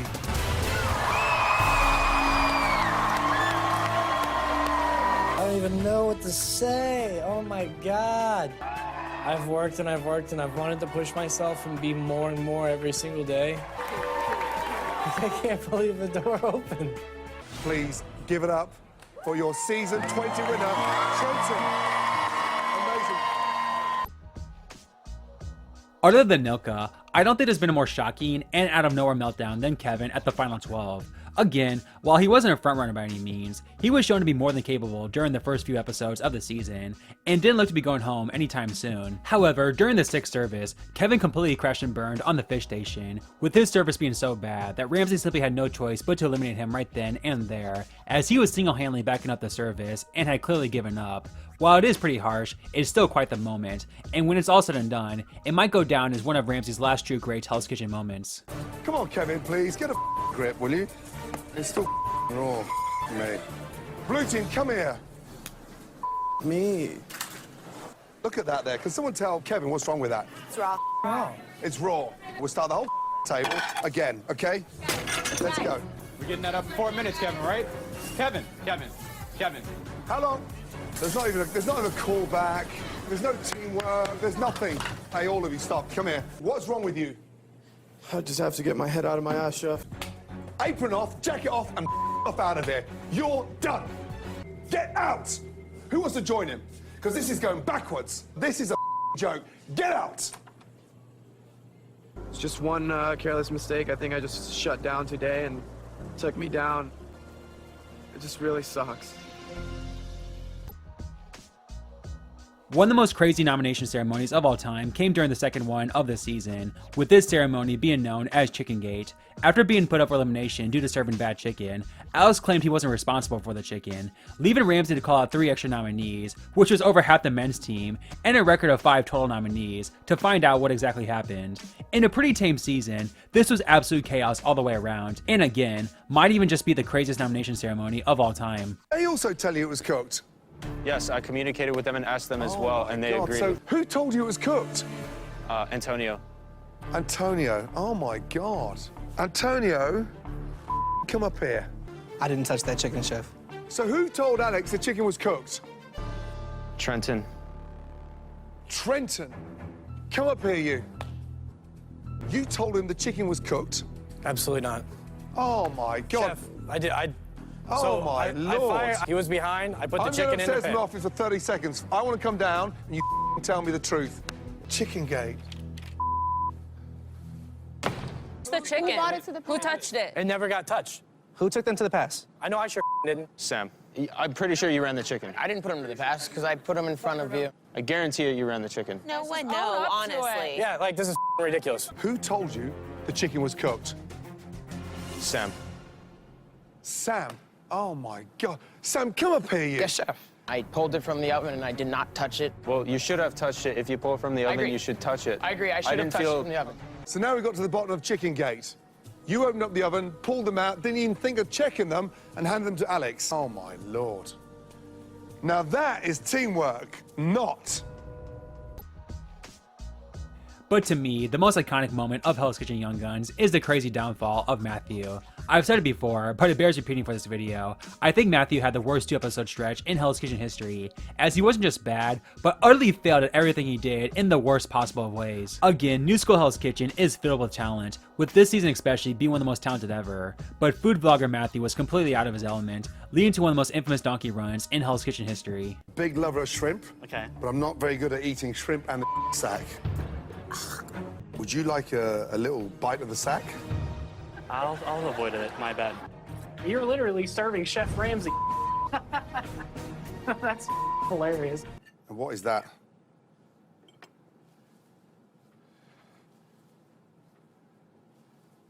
Come here. You guys wanted me to eat pink chicken? Seriously? No, chef. No, chef. Lamb, salmon, Lamb. please. Sam. Hey, come here. Hey, come here. Touch that. It's rare. Sorry? It's rare. It's rare. Oh, pass me a knife. Matthew pulls out a digital thermometer. Where the hell did we get digital thermometers? Matthew, what's going on? It's just really fast, and we're trying. And Really fast? Yes. At Signature Dish, you delivered me a dish full of Then, in the alcohol challenge, you served me a raw chicken. Worst of all, your attitude sucks. Therefore, I'm not listening to your Give me your jacket. And the next time you decide to cook protein, use it properly. Good night. Hell's Kitchen Season 21, aka Hell's Kitchen Battle of the Ages, a theme that lasted a whopping 3 episodes. The season came off the heels of Seasons 19 and 20, 2 very strong newbie seasons in this new era of Hell's Kitchen that seems to be heading towards showing off more talented chefs as opposed to chefs who are nasty and easy punching bags for Chef Ramsay. So with Season 21 officially in the books, let's take a look back at the top 5 most iconic moments from this season. Before we begin, everyone, I'm FlynnMasters, and please be sure to hit that like and subscribe button for more HK content like this, and let me know if you would like to see more top 5 iconic moments from previous Hell's Kitchen seasons in the future. With all that said, let's count down the cream of the crop moments from Season 21. Bloody hell, here I go again. Remember, a moment can be iconic despite it not being loved by the fan base, and there's no greater example of this than Ileana's plea to save herself after the chicken wing challenge. Call it stage, call it dumb, call it whatever, but at the end of the day, one thing we can all agree on, this was extremely unexpected, and it's very rare to be shocked by a twist when watching Hell's Kitchen. After introducing this first challenge elimination in Season 19, we saw a return for 20, leading to Kenneth and Ava not even getting a chance to prove themselves on the line, which yes, while it does make for great TV out the gate, it is a little unfair for these chefs to not get any chance to prove themselves during service, and it looked like Ileana would suffer the same fate, as Ramsay picked her dish as the worst, despite O'Shea's wings literally being raw. But to the shock of everyone, Little Miss Ileana stood up to Ramsay, and for the first time in Hell's Kitchen history, a chef persuaded Ramsay's decision, as she was given a second chance in the competition. My decision is O'Shea. Back in line. Jesus. Wow. Ileana, was that your best? No, chef, it was not. If you can't get a wing right, what chance have you got getting to Atlantic City? Give me a jacket. Chef, I feel that I should stay in Hell's Kitchen. I know that I can do better than that and show you more. You've got one more chance. Back in line. I'm not done proving what I have to prove, and I'm not done fighting. I'm in Hell's Kitchen to grow, to learn, to really feel the pressure, and I haven't gotten a chance to prove myself yet. Again, say what you will about this being obviously staged, but nonetheless, this did give Ileana a great comeback arc throughout the season, and I would have been so interested to see how much farther she could have sneaked her way through the competition had she not ironically been eliminated at the final 11 Cook for Your Life challenge for good. I feel hurt to be leaving Hell's Kitchen right now, but I'm in no way disappointed, and I feel very proud to have experienced this. I'm really looking forward to the future, and I'm really looking forward to continuing to grow.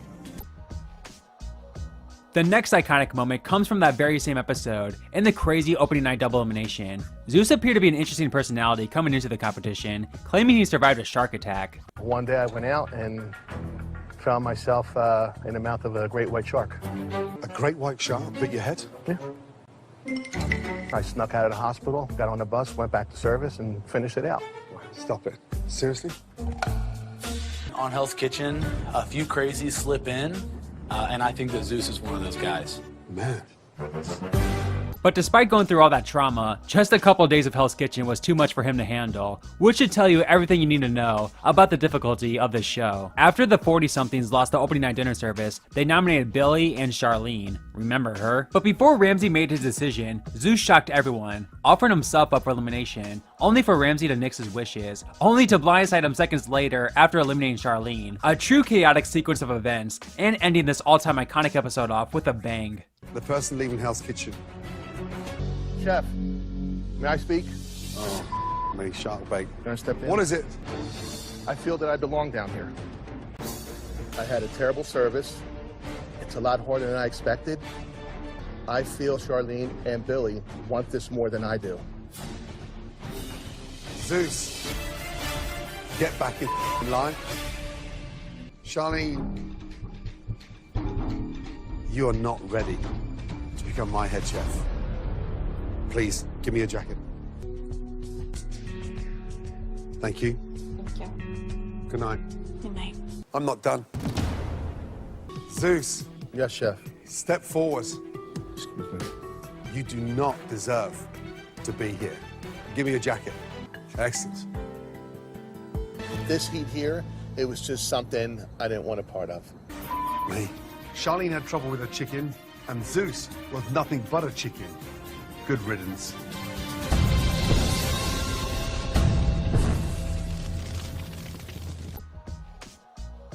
To continue on with the great fake-out train here, at number 3 is Brett's fake-out elimination at the final 9. Again, it's very rare for any longtime Hell's Kitchen fan to be shocked at a Gordon Ramsay fake-out, but the order of events, combined with the circumstances, really made you think that Brett was a goner, only for him to get one last chance. Not only was Brett switched to the red team 2 episodes prior as a wake-up call from Ramsay to step up his game, but he was carried by the red team throughout the final 9 dinner service. To add on, the blue team's nominations of AB and Sakari have been very consistent all season, and their services that night weren't bad in the slightest. So with all that in mind, Brett's winning team elimination would have been justified, but in a Hell's Kitchen first, Ramsay pulled a fake out before the elimination as opposed to after, shocking Brett, the chefs, and most of all, the viewers at home. My decision is... Brett. Wait, what? Come here and give me your jacket. You had a rough night tonight, and the 4 women bailed you out. You go to the blue team. AB. Young man, it's time for you to say goodbye. Head up and give me your jacket, please.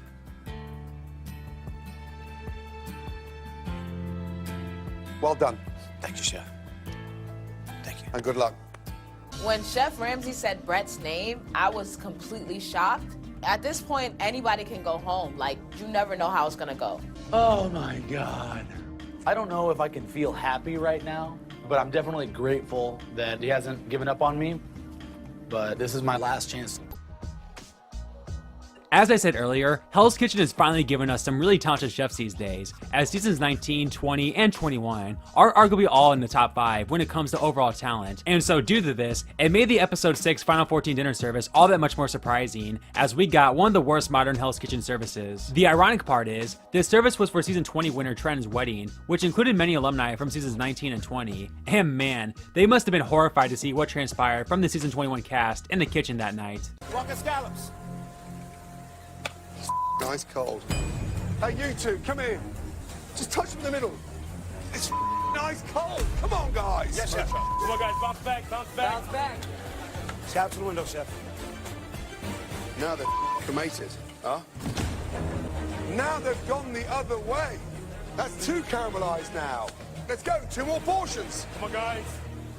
This is my signature dish. This is Be True coming with the mad flavor, the full force.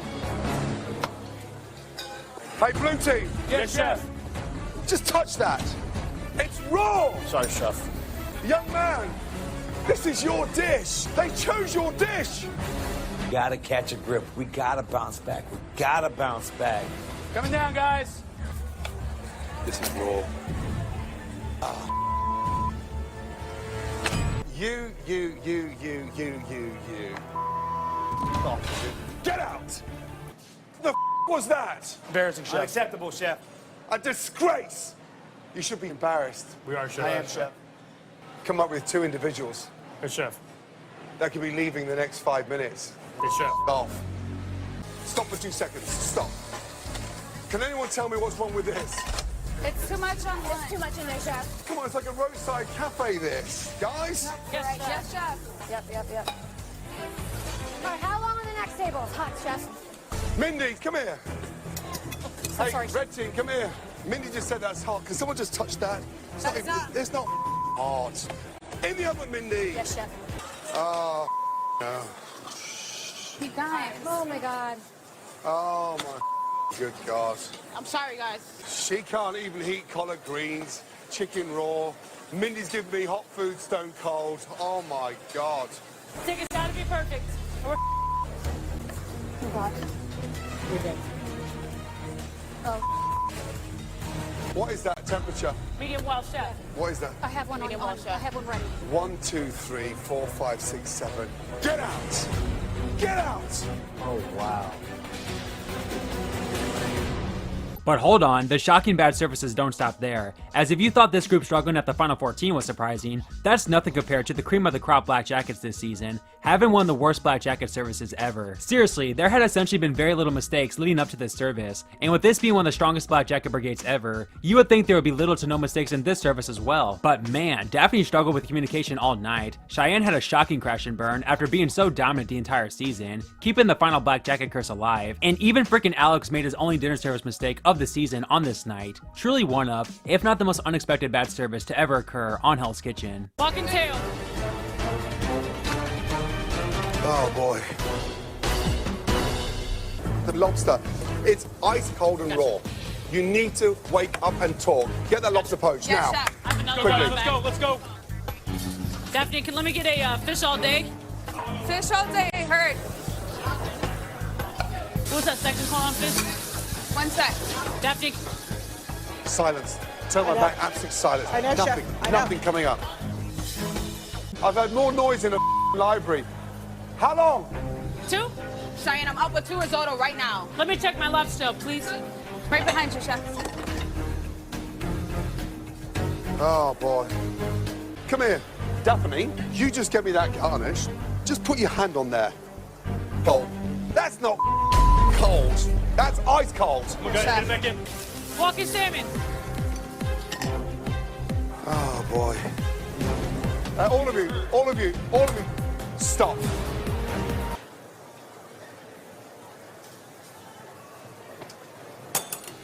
Well, he looks fired up. Walking salmon.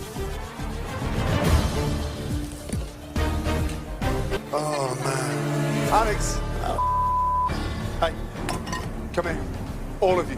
I've got more colour underneath my salmon than I have on top. The New York strip. I got 1 medium well and 1 rare. You off out of here. Get out! But speaking of Alex, in my opinion, the most iconic moment of season 21 is Mr. Alex Blue taking home the crown. Now before you call this a cop-out, keep a couple things in mind. Not only did Alex cement himself as one of the greatest HK chefs ever with his season 21 run, as again, he had 1 service mistake the entire season, proved himself as a great leader, and was a challenge standout, surviving both Cook for Your Life challenges and winning the punishment pass, but with this dominant win, he became the first ever 40 or older chef to win the competition. Now say what you will about whether this team was put in solely to produce a 40+ winner, but as we saw throughout the season, Ramsay was far less forgiving to the older chefs, as the brutal truth is, a 25-year-old protege is much more appealing than a 40-year-old one. And that's just the thing. Even without this Battle of Ages theme, I truly think Alex was so great that he would have won almost any season of Hell's Kitchen with this all-time iconic display of dominance. 3.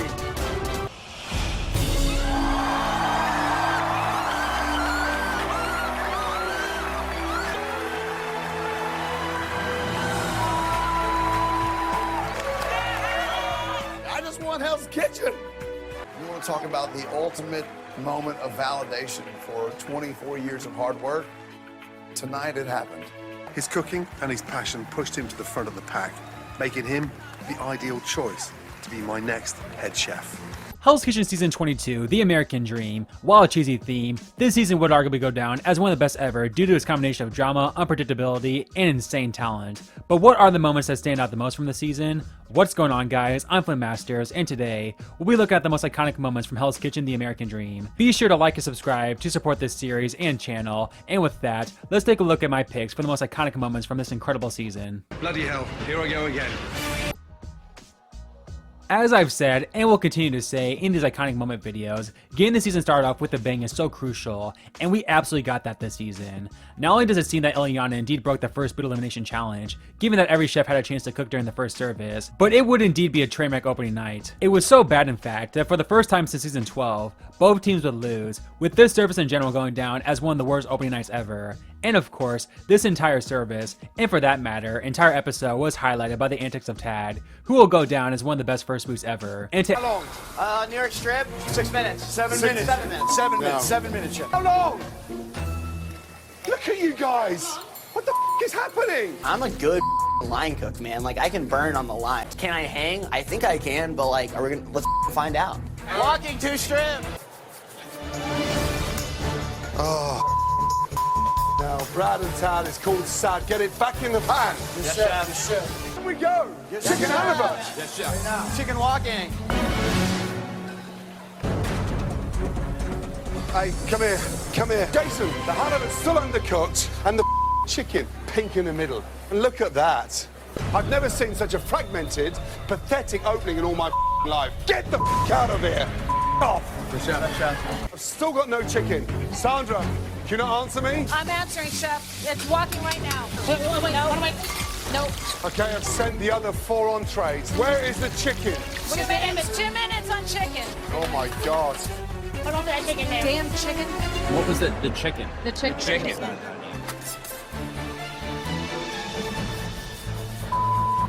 Will you hold the table that long? I've got nowhere to go. This chicken that I waited 7 minutes on top of the 15 minutes is raw. Hey, look at me, all of you. Hey, no, hey, she's laughing head off. No, I'm not. Hey, all of you, get out. And come back to me with 2 nominees, weakest chef, as a team, and possibly without any giggling. Tad, I haven't got the time that you need to get up to speed. Give me a jacket, please. Yes, chef. Tad, what do you want, a broomstick? There's the door. Tad not only believes Quidditch is a real sport, but also that he's a real chef. Neither is true.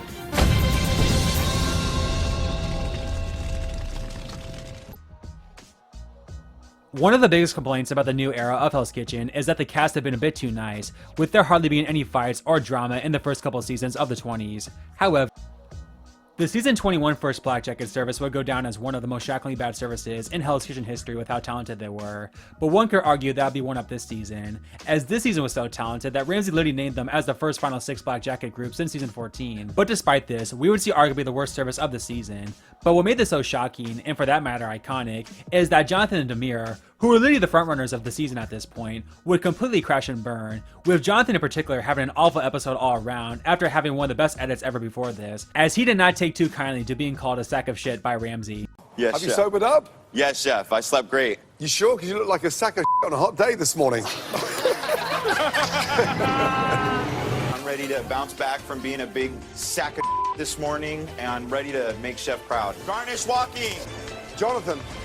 Yes, chef. There's no lamb. I want you to give me lamb garnish. I don't want lamb garnish. Okay. Okay? Yes, chef. Jonathan. Yes, chef. More colour. Come on. Okay. Now. Yes, chef. Yes. Look, you're not even crispy. Off. Sausage. Nice cold again. Jonathan. Yes, chef. Come here. Chef. Look at me. Look at me. I don't know what the is going on, Okay. but I am not getting your best tonight. You don't care, young man? No. Go home. No, chef. Okay? I'll get it on. Go home. Carmen, Lee. Yes, Chef. Tamir. Yes, chef. Come here. That is undercooked, and that is raw. Jonathan. Yes, Tamir. Come here. Overcooked salad. Yeah, I'm not chef. serving. Come on. I know. Tamir. Yes, chef. That one's still raw. Come on. That's not how I taught you to cook salmon. The butter is burnt. The confidence tonight has absolutely disappeared.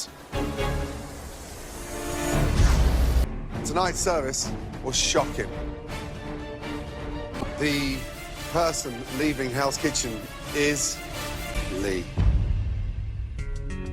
Unfortunately, I'm not done. Please give me your jacket. Yes, chef. Cut the Something happened tonight. This morning upset me, being called a sack, and it stuck with me. Nothing personal. I know, chef. I'm sorry. I'm very sorry. Come back. I will. At number 2 is the Ryan vs. Jonathan finale. Now yes, you can say this is somewhat of a cop-out, but let's keep a couple things in mind here. In general, this season was so unique compared to other seasons because we had not 1, not 2, but 3 legit contenders to win, as the entire season, fans were going back and forth on if Ryan, Jonathan, or Demir would come out on top. Jonathan was pretty much perfect, if not too perfect edit-wise the entire season, with of course the outlier being the first Black Jacket episode. Demir went from serving Ramsey canned food to frontrunner as well mid-season after winning multiple Best of the Worst, while Ryan was never really a frontrunner, in fact was even behind Demir in terms of likely to win mid-season, but would skyrocket to the top of favorite to win during the endgame with how dominant he was. And then on top of that, the final two in general is one of the best of all time, and the two proved their worth at the finale service, as they would turn in one of the cleanest finale services of all time, making Ramsey's decision all that much tougher. In the end though, he would award Ryan the win, as he went from not even making the Black Jackets to winning this incredibly talented season. And I guess it is fitting that the Irishman would have his American dream come true by becoming the 22nd Hell's Kitchen winner. I want you to turn your handle. Here we go. Proud of you both. 1, 3.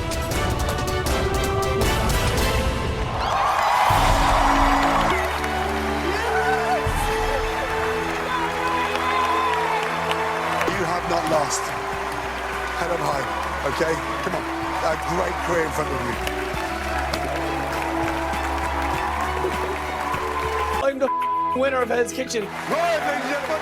I'm so proud to be Irish. I'm so proud of where I come from. I'm so proud. I told you I'd do it. I told you I'd do it. Vegas, here I come, baby! But to me, the most iconic moment of Hell's Kitchen, The American Dream, is the return of the 6 Black Jackets. Honestly, this entire episode is top tier, one of the best episodes in the show's history. Not only did Ryan go from just missing out to earning a Black Jacket, with Ramsey finally answering the fans' prayers of the return of 6 Black Jackets after nearly 10 seasons, but the only person who wouldn't earn a Black Jacket would be Jason, which was as satisfying as could be, as not only was he the villain of the season, but fans were furious he survived the previous episode after literally calling out Christina Wilson. And the fact that his arc would end in absolute satisfaction for the fans makes this not only the best moment of the season, but an all-time great Hell's Kitchen moment. The first chef not receiving a Black Jacket and leaving Hell's Kitchen, Jason. Young man, come here. I don't honestly think I deserve to go home tonight. I've been fighting every day to be here. I definitely put up the 3 best dishes of the 3 challenges, but you know, it's Chef Ramsay's world and we're just living in it. You are a douchebag. That's right, a douchebag. The Black Jacket goes to Lee. Phenomenal dish. I'm so happy for you. Young man, that was a tremendous dish and you showed great flair. But I've got some bad news for you. You're gonna have to put up with me for a little bit longer. Cars, I have a Black Jacket for you as well, young man. Black Jacket, baby! I told you I'd do it. It's your boy, all the way from Ireland. Congratulations. Thank you. Outstanding dish. Thank you. Both you. Thank you, Chef. I knew it! I knew it! I knew it! I knew it! I knew it! I knew it! Yes! I'm so proud of you.